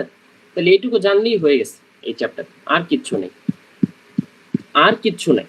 তাহলে এইটা একটু পড়ে নিবা ভালো করে। এবার ভাইয়া এই অধ্যায়ের জন্য মেন বইয়ের উদাহরণ প্লাস গাণিতিক প্রশ্ন পড়তে হবে, ঠিক না? হ্যাঁ, আর ডেফিনেশন পড়তে হবে যেগুলো বলছি ক্লাসের মধ্যে, ওই ডেফিনেশন গুলা। আচ্ছা, এবার আমরা চ্যাপ্টার 7 পড়াবো, বুঝছো? এখন এই চ্যাপ্টারটার উপরে কিন্তু অলরেডি তোমাদের ওই যে ফ্রি ক্লাস আমি একটা দিছিলাম, তোমরা অনেকে করোনায় দেখে আমি আবার এই ক্লাসটা এখন নিচ্ছি, বুঝছো? যাতে আর একবার নিলেও অ্যাটলিস্ট তোমরা একটু করো। এই জন্য আমি চাই যে ক্লাসগুলো তোমরা করো। এরপর পারো না পারো, চান্স পাও না পাও, এগুলো হচ্ছে আল্লাহর হাতে। তুমি কোন কলেজে পড়বা তোমার জন্মের আগে তোমার কপালে লেখা হয়ে গেছে, ওইটা ম্যাটার করতেছে না। ম্যাটার করতেছে তুমি চেষ্টা করছো কিনা, ঠিক আছে? তুমি চেষ্টা করো, এটা আমি চাই। কারণ চেষ্টা করলে মানুষের আফসোস থাকে না কখনো। চেষ্টা না করলে মানুষের জীবনে একটা সময় না একটা সময় যে প্রচন্ড আফসোস হয়, বুঝছো? ওই আফসোসের ঝামেলার মধ্যে তুমি পড়ো, এরকম আমি চাই না। আচ্ছা দেখো, এখানে এখানে আমরা এই যে চ্যাপ্টারটার একটা এক্সাম অলরেডি নিয়ে ফেলছি, তো ওই এক্সামটা হয়তো অনেকে দাও না, কারণ কোর্সে অনেকে পরে জয়েন হয়েছিল। ওই এক্সামটাই আমি আবার রিপিট করব, বুঝছো? ওই প্রশ্নগুলো দিয়ে ওই সেম এক্সামটাই আমি রিপিট করব। সো যারা এক্সামটা দিয়েছো তাদের আর দেয়া লাগবে না, যারা এক্সামটা দাও নাই তারা জাস্ট দিও, ঠিক আছে? এটা আমরা একটু অল্প শর্ট টাইমের মধ্যে আলোচনা করে দিই এই চ্যাপ্টারটা। দেখো এখানে এই চ্যাপ্টারটা আমরা ওয়েভ নিয়ে কথা বলবো, সাউন্ড নিয়ে কথা বলবো, তরঙ্গ এবং শব্দ, এই দুইটা জিনিস নিয়ে কথা বলবো, ঠিক আছে? কথাবার্তা শুরু হয় হচ্ছে হুকের সূত্র দিয়ে। হুকের সূত্র কি বলে তোমরা জানো? স্থিতিস্থাপক সীমার মধ্যে পীড়ন আর বিকৃতি একটা আর একটা সমানুপাতিক। তাহলে এফ ইকুয়ালস টু, একটু জুম করে দেখাই, F equals to minus K x. এটা হচ্ছে হুকের সূত্র। এখানে এক্স দ্বারা কি বোঝায়? এক্স দ্বারা বোঝায় হচ্ছে সরণ। আর এই যে কেটা আছে এটার একটা পরিচয় আছে, এটা একটা কনস্ট্যান্ট। কি কনস্ট্যান্ট? স্প্রিং কনস্ট্যান্ট, বুঝছো? এটা হচ্ছে ভাইয়া স্প্রিং এক কনস্ট্যান্ট। দ্বারা তো বোঝায় কতটুকু সংকুচিত হয়েছে, ঠিক না? হ্যাঁ, কতটুকু সংকুচিত হয়েছে, বা স্প্রিং এ যদি ভর ঝুলানো থাকে ভরটার কতটুকু সরণ হয়েছে সেইটা, ঠিক আছে? এখন যে এই যে স্প্রিং ধ্রুবকটা আছে, এটাকে আমরা তাহলে লিখতে পারি এফ ডিভাইডেড বাই এক্স, ঠিক আছে?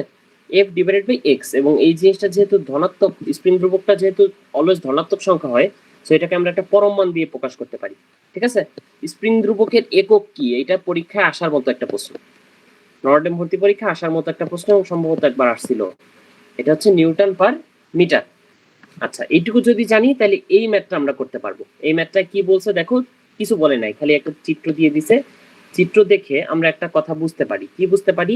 যেখানে একটা স্প্রিং আছে, স্প্রিং এর সাথে 5 কেজি একটা ভর ঝুলাই দিছি। ঝুলাই দেওয়ার পরে স্প্রিংটা কতটুকু বড় হয়ে গেছে 2 সেন্টিমিটার বড় হয়ে গেছি। স্প্রিং ধ্রুবকের মান কত এটা জানতে চাইছে। তোমাদের একটু সবার ম্যাথ করতে টাইম লাগে, বুঝছো? এই জিনিসটা একটু কনসার্নিং যে তোমাদের ম্যাথ করতে টাইম লাগে। এর আগের ব্যাচে আমি প্রশ্ন পড়তে পারতাম না, এর আগে অ্যান্সার 2-3 জন দিয়ে দিত, বুঝছো? আমি খুবই বিরক্ত হইতাম যে ওরা প্রশ্ন পড়ার আগেই অ্যান্সার দিয়ে দেয়। আমি চাই আমি তোমাদের প্রতি এরকম বিরক্ত হই, কিন্তু তোমরা খুব স্লো অ্যান্সার দাও। বলো স্প্রিং ধ্রুবক কত?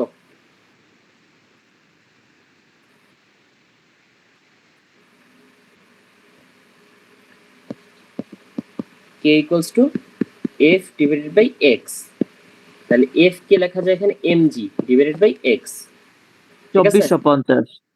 হ্যাঁ, তাহলে গুড।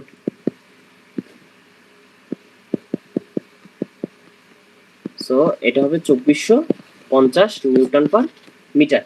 এই হচ্ছে আমার answer. Good Mushfiq, Prabhakar, Farhan, very good.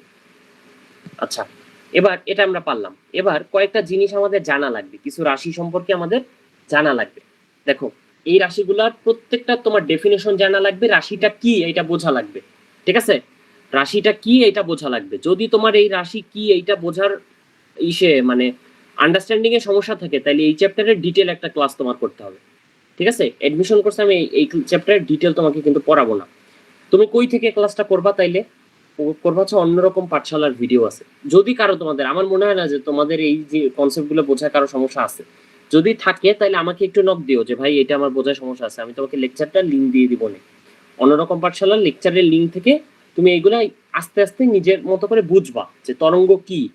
তরঙ্গ একটা পর্যাবৃত্ত আন্দোলন, যেটা মাধ্যমের এক জায়গা থেকে অন্য জায়গায় কণাগুলার স্থায়ীভাবে স্থানান্তর ঘটায় না, কিন্তু শক্তির প্রবাহ ঘটায়, বুঝছো? এই জিনিসগুলো তোমাদের বোঝা লাগবে।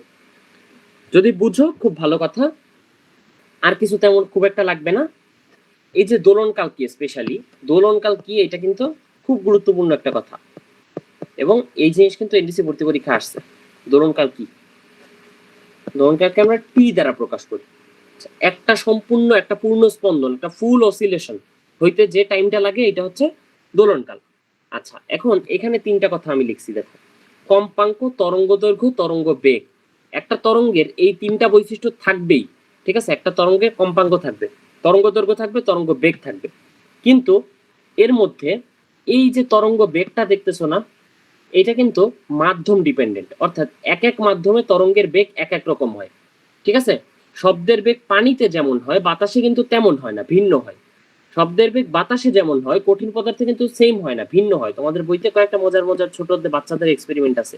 পানির মধ্যে ডুব দিয়ে স্টিমারের শব্দ আগে শোনা যায়, উপরে উঠলে ওই শব্দটা অত ভালো করে শোনা যায় না, এরকম, বুঝছো? অথবা ধরো বজ্রপাতে। আচ্ছা, যাই হোক, এই তাইলে এই জিনিসটাকে আমরা বলবো মাধ্যম ডিপেন্ডেন্ট।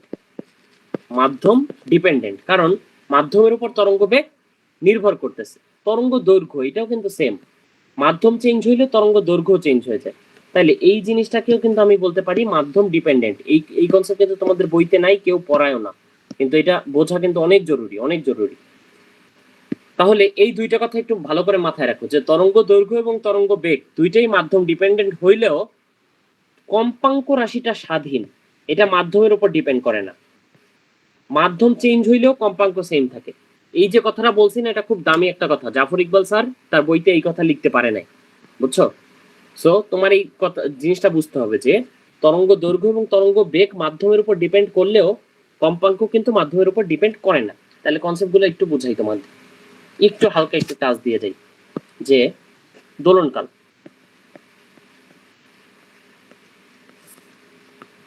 দোলনকাল বা পর্যায়কাল বা পিরিয়ড, এটা কি? এটা একটা টাইম, ঠিক আছে? অর্থাৎ একটা পূর্ণ স্পন্দন হইতে যে সময় লাগে সেই সময়টা হচ্ছে দোলনকাল। তাহলে এটাকে আমরা লিখতে পারি T/n, এটাকে আমরা লিখতে পারি T/m। এটা যেহেতু টাইম, তাহলে এটার একক কি হবে? এটার একক হবে সেকেন্ড, তাই না?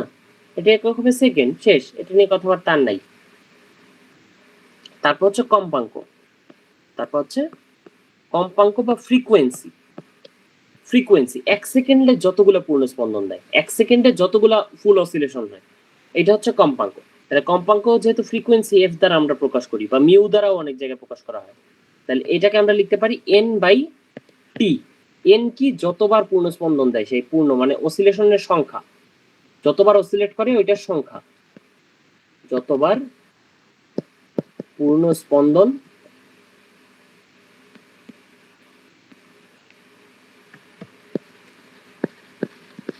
দেয়। আর এই যে যতবার দিছে ওইটা যতটুকু সময় নিছে সেই সময়টা, এই হচ্ছে আমার কম্পাঙ্কের সূত্র। তাইলে দেখো এই সূত্রটা এবং এই সূত্রটা একটার একটার উল্টা না, একটার একটার উল্টা। এই কথাটা যদি সত্য হয় তাহলে এটাও সত্য যে কম্পাঙ্ক দোলনকালের উল্টা, আবার দোলনকাল কম্পাঙ্কের উল্টা, দোলনকাল কম্পাঙ্কের উল্টা। এই সূত্রও তোমাদের অনেক কাজে লাগে, ঠিক আছে? এটা একটু জানা লাগবে। এখন কম্পাঙ্ক আমরা শিখলাম, যে কোনো রাশি শিখে ফিজিক্সে আমরা ওই রাশির একক শিখি, মাত্রা শিখি, ঠিক আছে? যে কোনো রাশি শিখে ওই রাশির একক শিখি, মাত্রা শিখি। তাহলে কম্পাঙ্কের একক কি বলতো? কম্পাঙ্কের একক লিখতে পারো তুমি ভাইব্রেশন পার সেকেন্ড, তুমি লিখতে পারো cycle per second, cycle per second, তুমি লিখতে পারো হার্টজ, অথবা তুমি ডিরেক্ট লিখতে পারো জাস্ট পার সেকেন্ড, এগুলো সব কম্পাঙ্কের একক, ঠিক আছে? এরপর ধরো তরঙ্গ দৈর্ঘ্য, ধরো একটা সুন্দর একটা তরঙ্গ আঁকি আমি,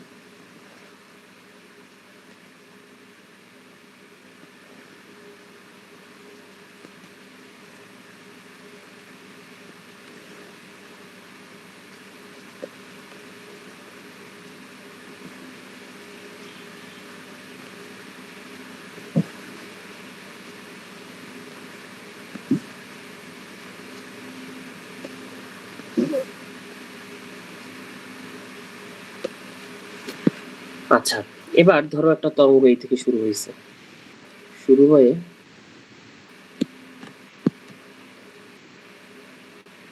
ধরো একটা তরঙ্গ শুরু হয়ে এখানে আসছে, আবার এখানে গেছে, আবার এখানে আসছে, এভাবে চলতেছে, ঠিক আছে? এই তরঙ্গের আমরা দশা পড়ছি না, এই দেখো উপরে আমি পড়তে বলছি তোমাদের, দশা বা ফেজ, বিস্তার বা অ্যাম্পলিটিউড, এগুলো পড়তে বলছি, ঠিক আছে? তাহলে সমদশা সম্পন্ন দুইটা কণার মধ্যবর্তী দূরত্ব, ধরো এই জিনিসটার দশা যা, এই জিনিসটার দশাও সেম, ঠিক আছে?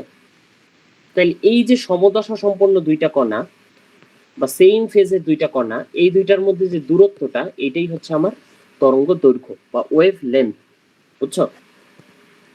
এইটাই যে সমদশা সম্পন্ন, খালি এইটা না, ধর এইটা এবং এইটাও কিন্তু সমদশা সম্পন্ন, তাহলে এই যে দূরত্বটা এটাও কিন্তু আমার হবে ওয়েভ লেন্থ বা তরঙ্গ দৈর্ঘ্য, ঠিক আছে? তাহলে এই কনসেপ্টগুলো তোমরা একটু ডিটেল পড়ে নিবা, যদি কারো সমস্যা থাকে ডিটেল পড়ে নিবা। এবার দেখো স্প্রিং এর দোলনকাল নিয়ে পড়বো। এতক্ষণ আমরা হুকের সূত্র এবং তরঙ্গের বেসিক নিয়ে পড়ছি, এবার আমরা স্প্রিং এর দোলনকাল পড়বো। তাহলে দেখো এটা একটা স্প্রিং আঁকা আছে এখানে, এই স্প্রিংটা এদিকে অসিলেট করতেছে, কোন দিকে এদিকে অসিলেট করতেছে, এই হচ্ছে স্প্রিংটা, ঠিক আছে? তো এদিকে যাচ্ছে আবার এদিকে যাচ্ছে, এদিকে যাচ্ছে আবার এদিকে যাচ্ছে, এরকম অসিলেট করতেছে। তাহলে এরকম যদি অসিলেট করে, এই স্প্রিং এর দোলনকাল ডি ইকুয়ালস টু হবে 2π√m/k। কে হচ্ছে স্প্রিং দ্রব্যক, এম হচ্ছে এই স্প্রিং এর সাথে যে ভরটা ঝুলানো আছে সেই ভরটা, ঠিক আছে? আচ্ছা এটা হচ্ছে স্প্রিং এর দোলনকালের সূত্র, এটা দিয়ে ম্যাথ আসতে পারে, তাহলে এটা জানা লাগবে, এটা দিয়ে ম্যাথ আসতে পারে। এবার দেখো সরল দোলকের দোলনকাল আমরা একটু শিখবো। সরল দোলকটার চেহারা কেমন হয় একটু এঁকে দেখাই। সরল দোলকে একটা সুতার সাথে একটা বব ঝুলানো থাকে, এরপর এই ববটা একবার সামনে যায়, একবার পিছে যায়, ঠিক আছে? একবার সামনে যায়, একবার পিছে যায়, যে এরকম দুলে, ঠিক আছে? আচ্ছা একবার এই দিকে যায়, আবার এই দিকে আসে, এই হচ্ছে আমার দোলার মেথড। আচ্ছা নীরব, এই চ্যাপ্টার উপরে আমি একটা রেকর্ড দিচ্ছি, ওটা দেখে নিও, ওখানে আরো ডিটেল পড়াইছি। দেখো এই যেখানে এই যে সুতার দৈর্ঘ্যটা হচ্ছে এল, এই সুতার দৈর্ঘ্য হচ্ছে এল। নীরব বলছিল তোমার অনেকগুলো চ্যাপ্টারে সমস্যা আছে, আমার যে ইউটিউব চ্যানেলটা আছে না, এটার মধ্যে দেখবা যে কিছু চ্যাপ্টারে ডিটেল ক্লাস নেওয়া আছে তোমাদের, ওই ডিটেল ক্লাসগুলো একটু দেখবা, স্পেশালি কাজ ক্ষমতা শক্তির নেওয়া আছে, এই সপ্তম চ্যাপ্টার নেওয়া আছে, এগুলোর ডিটেল ক্লাস দেখবো। ওইখানে আমি আরো ভালো করে একাডেমিকের জন্য যেটুকু দরকার ওইটুকু কভার করে পড়াইছি, ঠিক আছে? ওইটা একটু দেখে নিও। দেখো তাহলে সরল দোলকের এই সুতার দৈর্ঘ্যটা যদি হয় এল এবং এই পুরা একবার এদিকে যে আবার এই পর্যন্ত আসতে যে টাইমটা লাগে সেটা যদি হয় টি, তাহলে এই টি এর মান কত হবে? টি এর মান হবে 2π√L/g। এবং একটা জিনিস তোমাদের এশিওর করি, সেটা হচ্ছে আমার চ্যানেলের নাম গাজী তাওহীদ হাসান। যেটা এশিওর করব সেটা হচ্ছে আমি যেটুকু পড়াচ্ছি না এইটুকুই তোমার জানা লাগবে, এর বেশি তোমার কিছু জানা লাগবে না, বুঝছো? আমি যেটুকু ক্লাসে বলতেছি যে ভাই এইটুকু পড়ো, আর যেটুকু পড়াচ্ছি এই দুইটা জিনিস তোমার জানা লাগবে, এর বেশি তোমার জানা লাগবে না। সো তুমি কি পারো না পারো এটা ম্যাটার করে না, বুঝছো? তুমি যদি ক্লাসটা করো, কথাগুলো মনোযোগ দিয়ে শুনো, তাহলে দেখবা যে তুমি এমনি পরীক্ষায় পারতেছো ভালো করে। এখন ধরো একটা সুতা হচ্ছে এই, আর এই সুতার সাথে একটা বব ঝুলানো আছে, এই ববের ব্যাসার্ধ হচ্ছে আর, ঠিক আছে? তখন এই যে এলটা দেখতেছো না, এই এলটা আসলে এরকম হয়ে যাবে। এই এলটা হবে এই সুতার দৈর্ঘ্য এবং এই আর এর যোগফল, এটাকে আমরা বলি কার্যকরী দৈর্ঘ্য, ঠিক আছে? এটাকে আমরা বলি কার্যকরী দৈর্ঘ্য। এত কিছু তোমাদের লাগবে না। আর একটা জিনিস জানা লাগবে, ছোট্ট একটা কথা জানা লাগবে। জি, এলটা কি সুতার দৈর্ঘ্য? এই এলটা সুতার দৈর্ঘ্য, হ্যাঁ এলটা সুতার দৈর্ঘ্য। আচ্ছা দেখো আরেকটা জিনিস জানবো, সেকেন্ড দোলক। সেকেন্ড দোলক বলে একটা কথা আছে, ঠিক আছে? সেকেন্ড দোলক হচ্ছে এরকম একটা দোলক, সেকেন্ড দোলক হচ্ছে এরকম একটা দোলক যে দোলকের দোলনকাল হচ্ছে 2 সেকেন্ড। দোলনকাল হচ্ছে 2 সেকেন্ড। আরো একটা জিনিস সেকেন্ড দোলকের ফিক্স, কি ফিক্স? সুতার দৈর্ঘ্য। সেকেন্ড দোলকের সুতার দৈর্ঘ্য সবসময় হয় 99.29 সেন্টিমিটার। এই দুইটা জিনিস মুখস্থ করবা, পরীক্ষায় আসবেই এই জিনিস, ঠিক আছে? নর্ডেম ভর্তি পরীক্ষায় কোনো একবার অবশ্যই দিয়ে দিবে সেকেন্ড দোলকের দোলনকাল কত, সুতার দৈর্ঘ্য কত। আচ্ছা এখন এই সেকেন্ড দোলক আমাদের কোন কাজে লাগে? সেকেন্ড দোলক দিয়ে চাইলে আমরা পাহাড়ের উচ্চতা নির্ণয় করতে পারি। ধরো আস্তে আস্তে দেখো, তোমাদের অত ভয় পাওয়ার কিছু নেই, আস্তে আস্তে দেখো। ধরো এই একটা পাহাড় আছে, ঠিক আছে? এই একটা পাহাড় আছে, পাহাড়টা গোল্ড হয়ে গেছে। আমরা একটু সত্যিকারের একটা পাহাড় আঁকি, সত্যিকারের পাহাড় হয় এরকম বাঁকা ছাকা। এই একটা পাহাড় আছে, ঠিক আছে? এখন ধরো এই পাহাড়ের উচ্চতাটা তোমার বের করা লাগবে। তুমি ধরো তোমার নাম মাউন্ট এভারেস্ট, তাহলে তুমি এই পাহাড়ের উচ্চতা কেমনে বের করবা?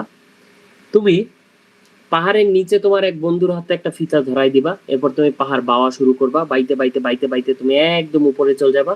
উপরে উঠে তুমি দেখবা যে ফিতা কতটুকু হইলো। এখন ধরো মাউন্ট এভারেস্টের উচ্চতা হচ্ছে 8,848 কিলোমিটার, তাই না? Sorry metre, metre. এটা একটা বিশাল উচ্চতা না? 8,848 মিটার। তাহলে এই বিশাল যে উচ্চতা, এত বড় ফিতা তোমার জন্য কস্টলি না? এবং এত বড় ফিতা নিয়ে তুমি আসলে পাহাড়ের উচ্চতাটাও পাও না, পাইছো বাঁকা উচ্চতা। তোমার তো লাগবে এই সোজা উচ্চতা, তাই না? তোমার লাগবে এই সোজা উচ্চতা। তাইলে তুমি এত কষ্ট করেও তুমি পাইছো একটা বাঁকা উচ্চতা, তাহলে পাহাড়ের উচ্চতা নির্ণয় করা কিন্তু আমাদের জন্য খুব কঠিন একটা কাজ হয়ে গেছিল, ঠিক আছে? এখন সেকেন্ড দোলক ইউজ করে খুব সহজে এই কাজটা আমি করতে পারি। সেকেন্ড দোলক ইউজ করে আমরা কিভাবে কাজটা করি?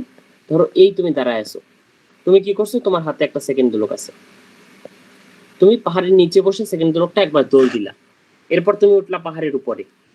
এই হচ্ছে তুমি পাহাড়ের উপরে, তোমার হাতে আবারও একটা সেকেন্ড দোলক আছে, ওই সেকেন্ড দোলকটা পাহাড়ের উপরেও তুমি একটা দোল দিলা।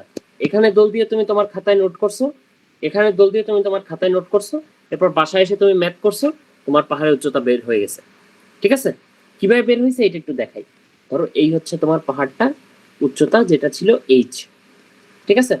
আচ্ছা ধরো পাহাড়ের নিচে এখানে জি এর মান কত ছিল? গ্র্যাভিটেশনাল অ্যাক্সেলারেশন জি এর মান কত ছিল? আমরা জানি জি এর মান হচ্ছে gm/r², পৃথিবীর ব্যাসার্ধ, ঠিক আছে? এটাকে আমি দিলাম 1 নং সমীকরণ, এটাকে আমি দিলাম 1 নং সমীকরণ। আচ্ছা এবার এই যে পাহাড়ের উপরে এইখানে জি এর ভ্যালু কত বলো তো? এখানে জি এর ভ্যালু হচ্ছে, ধরি এইটাকে জি এর নাম দেই জিএইচ, এটা হচ্ছে gm/r প্লাস, আমরা জানি এই উচ্চতায় জি এর ভ্যালু হচ্ছে r+h²। এটা অন্য চ্যাপ্টারে দেখাইছি তোমাকে আমি। তাহলে এইটাকে আমি দিলাম 2 নম্বর সমীকরণ, এটাকে আমি দিলাম 2 নম্বর সমীকরণ। যদি দেই, আর এইখানে আমি কি করছি, এই যে সেকেন্ড দোলকটাকে একটা দোল দিছিলাম, সো এখানে সেকেন্ড দোলকের দোলনকাল টি কত হয়েছে বলতো? আচ্ছা এটা একটু পরে বলি, একসাথে চারটা কথা বললে তোমার মাথায় থাকবে না। জাস্ট এইটুকু জানো যে এখানে জি এর ভ্যালু এইটা, এখানে জি এর ভ্যালু এইটা। এবার আমি কি করছি, 2 নং সমীকরণকে 1 নং সমীকরণ দিয়ে ভাগ করছি। 2 নং সমীকরণকে 1 নং সমীকরণ দিয়ে ভাগ করছি। ভাগ করলে কি আসে? আসে হচ্ছে G H by G equals to আসে হচ্ছে r square by r plus h whole square. এই হচ্ছে আমার একটা কথা আসছে। এখন এইটুকু কথা শেষ, এইটুকু কথা শেষ। এখন কি বলতেছি শোনো, তুমি নিচে যখন সেকেন্ড দোলকটাকে দোল দিছিলা তখন তোমার দোলনকাল টি আসছে কত? আমরা দোলনকালের সূত্র জানি, একটু আগে শিখে আসছি, এল বাই জি। এটা দিলা তুমি 3 নং সমীকরণ। আর এইখানে যখন তুমি দোল দিছো তখন তোমার যে দোলনকালটা, এটা ধরো টি এইচ, এটা এটা কত আসছে? এটা আসছে ধরো 2 pi root over L by G H. এটা ধরো তোমার 4 নং সমীকরণ, ঠিক আছে? আচ্ছা, তাহলে এই হচ্ছে কাহিনী। এখন তুমি 3 নং সমীকরণকে ভাগ দিবা 4 নং সমীকরণ দ্বারা, ঠিক আছে? ভাগ দিলে কি আসে দেখো, আসে হচ্ছে T divided by T H, T divide by T H equals to আসে root over G H divided by G, আর বাকি সব কিছু কাটাকাটি যায়। এবার এই যে জি এইচ বাই জি, এটা কিন্তু এই উপরে আছে, জি এইচ বাই জি কিন্তু উপরে আছে। এটার বদলে আমরা এটা লিখতে পারি না? এটার বদলে আমরা এটা লিখতে পারি না? অবশ্যই পারি, কেন পারবো না? যদি পারি তাহলে আমি এটা কিন্তু এখানে বসায় দিতে পারি।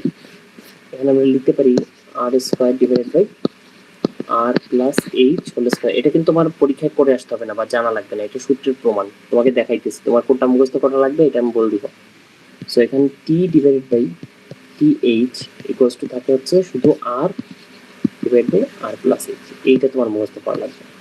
এইটা যদি মুখস্থ করো তাইলে এখানে আর এর ভ্যালু কত বলো তো? আর হচ্ছে পৃথিবীর ব্যাসার্ধ, পৃথিবীর ব্যাসার্ধ হচ্ছে 6440 কিলোমিটার, ঠিক আছে? তারপর এখানে এইটি কত? এইটি হচ্ছে 2 সেকেন্ড। আর এইটি কত? এইটি তোমার দেওয়া থাকবে, ঠিক আছে? যদি দেওয়া থাকে তাহলে তুমি এইচ এর ভ্যালু বের করতে পারবা। এই এইচ হচ্ছে পাহাড়ের উচ্চতা, এই এইচ হচ্ছে পাহাড়ের উচ্চতা। তাহলে তুমি, তোমার কাছে জাস্ট একটা সেকেন্ড দোলক থাকলে তুমি পাহাড়ের উচ্চতাটা বের করে ফেলতে পারবে, ঠিক আছে?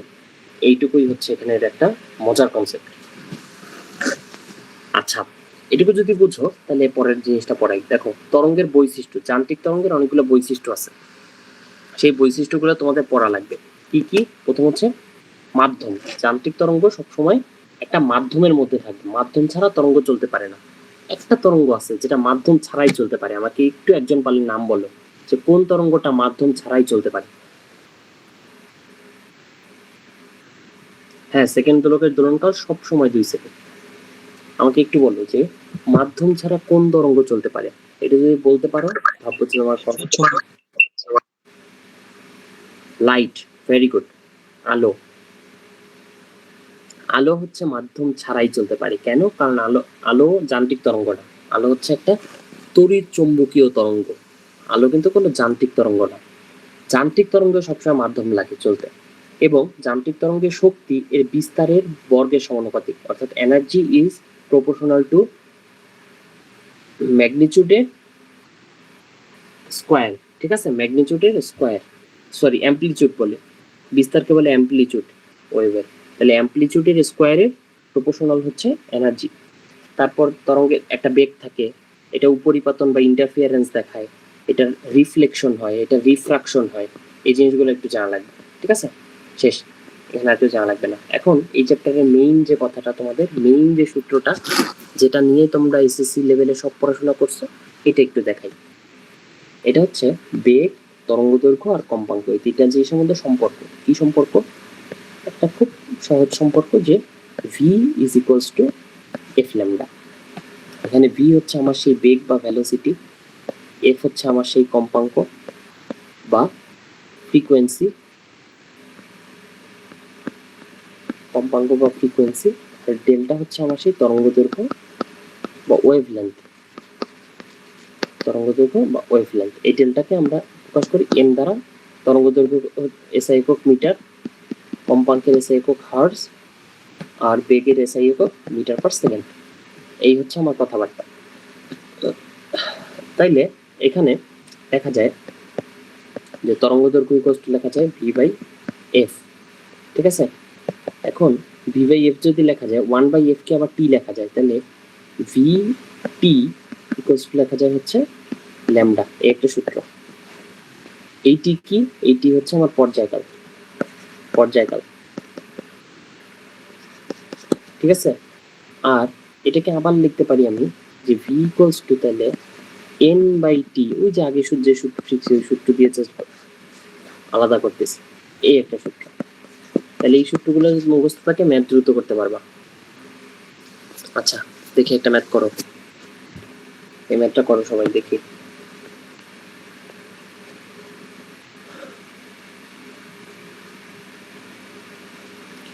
বলছে 300 হার্জ কম্পাঙ্ক স্পন্দিত কোনো রেডিও স্পিকার হতে উৎপন্ন শব্দ তরঙ্গের তরঙ্গদৈর্ঘ্য বায়ুতে এত হলে দ্রুতি কত?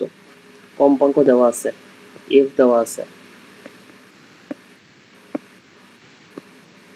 কম্পাঙ্ক এফ দেওয়া আছে, তরঙ্গদৈর্ঘ্য ডেল্টা দেওয়া আছে, ভি চাইছে। সরি, এই ম্যাথটা দিয়ে আমি তোমাদের কাছে মাপ চাই, এটা অনেক বেশি সহজ হয়ে গেছে। সরি, এটা কোনো ম্যাথ হয় নাই, আর একটু কঠিন ম্যাথ দেওয়া উচিত ছিল। বাট পরীক্ষায় এই ম্যাথটা আসবে, পরীক্ষায় এরকম একটা সহজ ম্যাথ আসবে, বুঝছো? এই জন্য এই ম্যাথ দিছি, যাতে তোমরা কঠিন জিনিসে না যাও। আচ্ছা, এটা যেহেতু বেশি সহজ হয়ে গেছে, একটা কঠিন ম্যাথ আমরা একটু করি।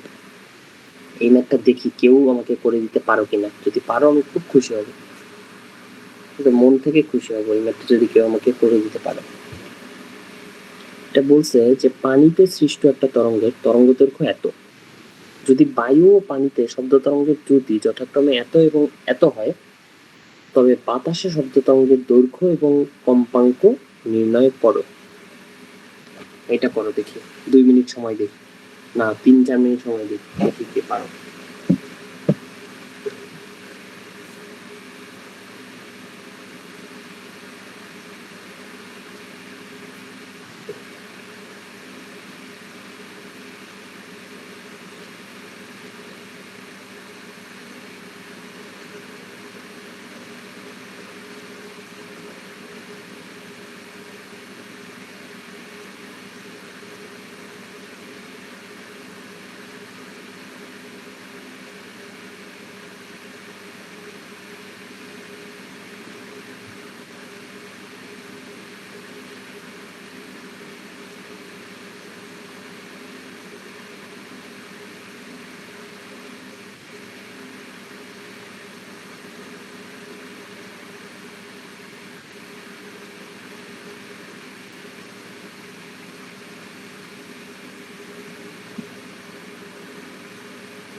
পারবা ফারহান?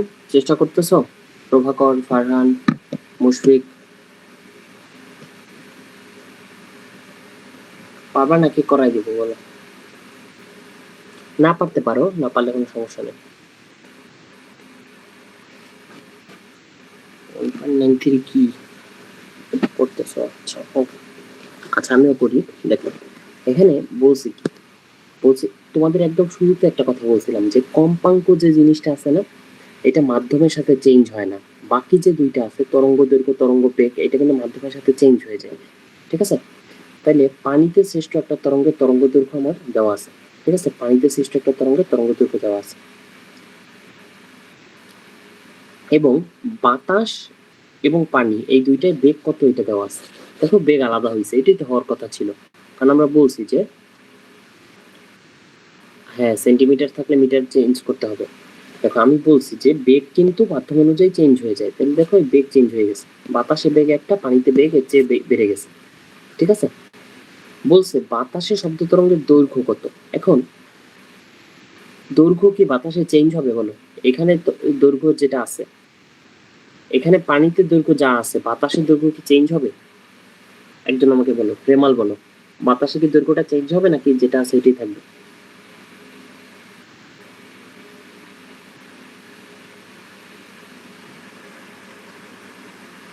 এই কথাটা খালি উত্তর দাও যে বাতাসে কি চেঞ্জ হবে নাকি যেটা আছে এটাই থাকবে।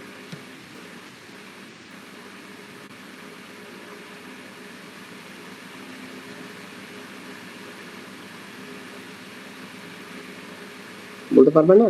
একটু আগে আমি বলছি যে একটু, হ্যাঁ মুশফিক ঠিক বলছো, চেঞ্জ হবে। একটু আগে আমি বলছি যে দৈর্ঘ্য আর বেগ এই দুইটা জিনিস মাধ্যম চেঞ্জ হইলে চেঞ্জ হয়ে যায়। চেঞ্জ হয় না কি তরঙ্গ, ওই সরি কম্পাঙ্ক। খালি কম্পাঙ্ক চেঞ্জ হয় না, বাকি দুইটাই চেঞ্জ হয়ে যায়। তাহলে তরঙ্গের দৈর্ঘ্য কিন্তু চেঞ্জ হয়ে যাবে এবং কম্পাঙ্ক একটাই আছে। কম্পাঙ্ক বাতাসেও যা পানিতেও যা একটাই আছে, ওই একটা আমাদের বের করা লাগবে। এই হচ্ছে আমার কথা, ঠিক আছে? আমি ম্যাথ বুঝে গেছি। তাহলে আমি যে সূত্র জানি সেই সূত্র আমি বাতাসের জন্য একবার লিখি। বাতাসের জন্য লিখলে কম্পাঙ্ক যেহেতু একটাই, সো একটাই থাকবে। তরঙ্গ দৈর্ঘ্য আমি একটা লিখব। এই হচ্ছে আমার ১ নং সমীকরণ। পানির জন্য আমি VW লিখি, W ফর ওয়াটার। এটা হচ্ছে ফর ওয়াটার। এই লিখলাম ২ নং সমীকরণ, ঠিক আছে? ভ্যালুগুলো কত আমি বসাই, দেওয়া আছে। পানির জন্য তরঙ্গ দৈর্ঘ্য দেওয়া আছে 8.75 সেন্টিমিটার। এয়ারের জন্য দেওয়া আছে হচ্ছে বেগ 322, আর পানির জন্য বেগ দেওয়া আছে কত 1452.5। এই ভ্যালু আমার দেওয়া আছে। এখন আমাকে চাইছে কি তরঙ্গ দৈর্ঘ্য বাতাসে কত, এটা জানতে চাইছে। তাহলে আমি কি করব, এই যে ২ নং সমীকরণ এটাকে আমি ১ দ্বারা ভাগ করে দিই। তাহলে আমার এই যে এক্সট্রা যে জিনিসটা আছে কম্পাঙ্ক, যেটা আমি জানি না, ওই কম্পাঙ্কটা বাদ হয়ে গেল। তাহলে VW by VA equals to lambda W by lambda A। তাহলে এখান থেকে আমি চাইলে ইজিলি ল্যামডা এর মান বের করতে পারবো। ল্যামডা এর মান হচ্ছে lambda W into VA by VW। So এখান থেকে ভ্যালুটা আসে হচ্ছে 0.02 মিটার। এবার এই 0.02 মিটার বসায় আমি চাইলে F ও বের করতে পারবো। F ইকুয়ালস টু কত, VA by lambda A। So আসে হচ্ছে 16,600 হার্জ। এটা তো, এই ম্যাথটা তোমাদের আগের বইতে ছিল। ওই যে তোমাদের 2012 সালের যে বইটা আছে না, 2012 সালের বইটা হচ্ছে এই শাহজাহান তপন স্যারের লেখা। ওই শাহজাহান তপন স্যারের বই থেকে এই ম্যাথটা তুলছি। তাহলে এইটা কিন্তু খুব সুন্দর একটা কনসেপ্টের ম্যাথ। তরঙ্গের একদম কনসেপ্ট ক্লিয়ার করা একটা ম্যাথ হচ্ছে এইটা। এই ম্যাথটা যদি বুঝো তাহলে তোমার জীবনে আসলে তুমি অনেক আগায় যাবা, বুঝছো? এই ম্যাথটা কে বুঝো নাই বলতে পারবা? মুশফিক বুঝছো ম্যাথটা?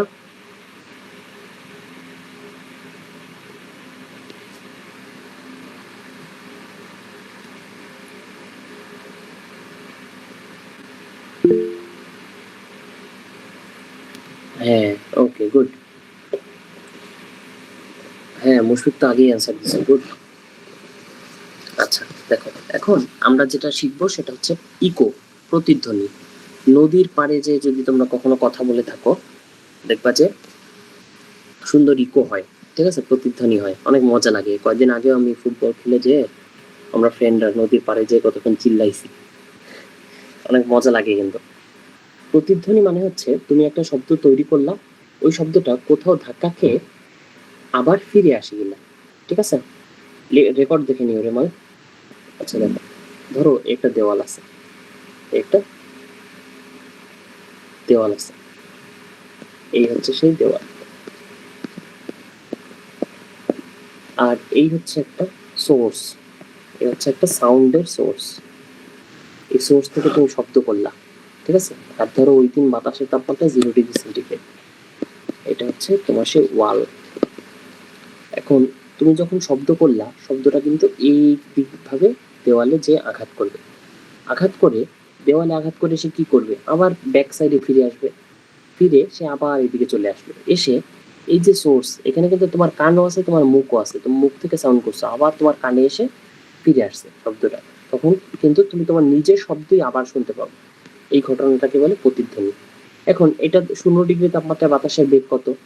বেগ হচ্ছে 330 মিটার পার সেকেন্ড। এই বেগে সে ফিরে আসছে, ঠিক আছে? এবং এই যে দূরত্বটা আছে, এই দূরত্বটাকে আমরা ডাকবো ডি, ডি ফর ডিস্টেন্স, ঠিক আছে? এইটা যদি হয় তাহলে একটা মূলনীতি আমাদের জানা লাগবে, একটা মূলনীতি আমাদের জানা লাগবে। সেটা হচ্ছে আমাদের ব্রেইন, ঠিক আছে? আমাদের ব্রেইনের তো একটা নির্দিষ্ট ক্ষমতা আছে।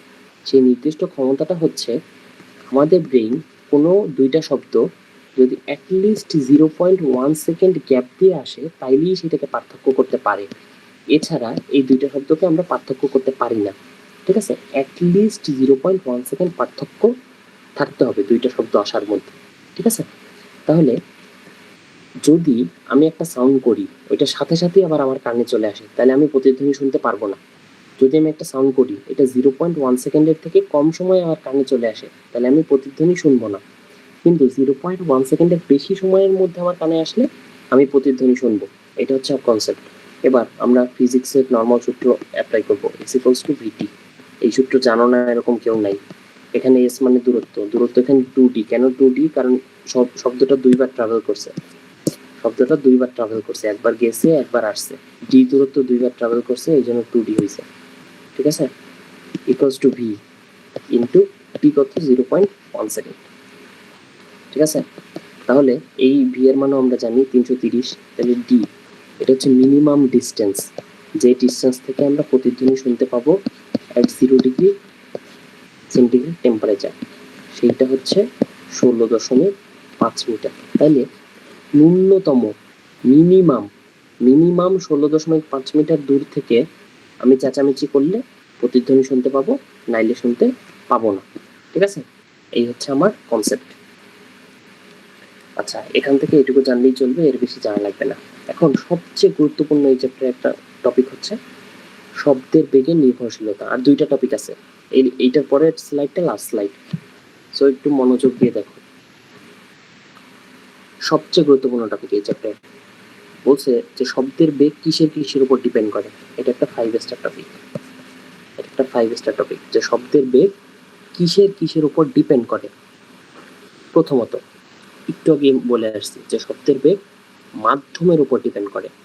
অর্থাৎ বাতাসে শব্দের বেগ যত, পানিতে শব্দের বেগ কিন্তু এর থেকে অনেক বেশি। আবার পানিতে শব্দের বেগ যত, কঠিন পদার্থের মধ্যে শব্দের বেগ কিন্তু তার চেয়েও বেশি। অর্থাৎ মাধ্যম চেঞ্জ করলে শব্দের বেগ চেঞ্জ হয়। এইখানে দেখো তোমাদের বই একটা লিস্ট দিয়ে দিছে, সেই লিস্টটা তোমাদের একটু মুখস্থ করা লাগবে। এখানে দেখো দিছে যে বাতাসে শব্দের বেগ কত, হাইড্রোজেনে কত, পারদে কত, পানিতে কত, লোহায় কত, হীরায় কত। ঠিক আছে, একটা লিস্ট দিছে, এই লিস্টটা মুখস্থ করবা। বইয়ের মধ্যে যত লিস্ট আছে সব লিস্ট মুখস্থ করবা ফিজিক্স বইয়ে। তাহলে এই হচ্ছে মাধ্যম। সেকেন্ডলি কি, তাপমাত্রার উপর ডিপেন্ড করে। এই সূত্র দিয়ে তোমরা অনেক ম্যাথ করছো, যে V is proportional to root T. ঠিক আছে, কোনো কিছু যদি প্রপোর্শনাল সম্পর্ক থাকে তাহলে ওইটাকে আমরা কি করতে পারি, হয় ধ্রুবক ইউজ করতে পারি, নাইলে আমরা অনুপাত নিতে পারি। তাহলে v1/v2 ইকুয়ালস টু লেখা যায় √T1/T2। এখানে মনে রাখতে হবে যে টি হচ্ছে কেলভিন স্কেলের তাপমাত্রা। ঠিক আছে, কেলভিন স্কেলে। এই হচ্ছে আমার সূত্র, এটা দিয়ে আমরা ম্যাথ করছি, পারবো আর না করে। চাপের উপর দেখো, শব্দের বেগ চাপের উপর নির্ভর করে না। তাহলে কোনো কিছু যদি কোনো কিছুর উপর নির্ভর না করে, তাহলে ওটাকে আমরা লিখতে পারি 2⁻0 আকারে। তাহলে শব্দের বেগ চাপের উপর নির্ভর করে না। ঘনত্বের উপরে কিভাবে নির্ভর করে? ঘনত্বের উপরে নির্ভর করে বর্গমূলের ব্যস্তানুপাতিক। ঘনত্বকে ডি দিয়ে লিখি, ডি ফর ডেন্সিটি। ঠিক আছে, বর্গমূলের ব্যস্তানুপাতিক। তাহলে এই সম্পর্কটাকে আমি এভাবে লিখতে পারি v1/v2 equals to √d2/d1। NDC ভর্তি পরীক্ষা এটা দিয়েও ম্যাথ দিয়ে আসতে পারে। এটা দিয়ে তোমরা জীবনেও ম্যাথ করো নাই, এই কথাটা শুধুমাত্র বইয়ের মধ্যে রিডিং এ একটা লাইনে আছে, বাট এটা এনডিসি ভর্তি পরীক্ষায় আসতে পারে। তারপর স্থিতিস্থাপকতা, যে বস্তুর স্থিতিস্থাপকতা বেশি এটার মধ্যে শব্দের বেগও বেশি।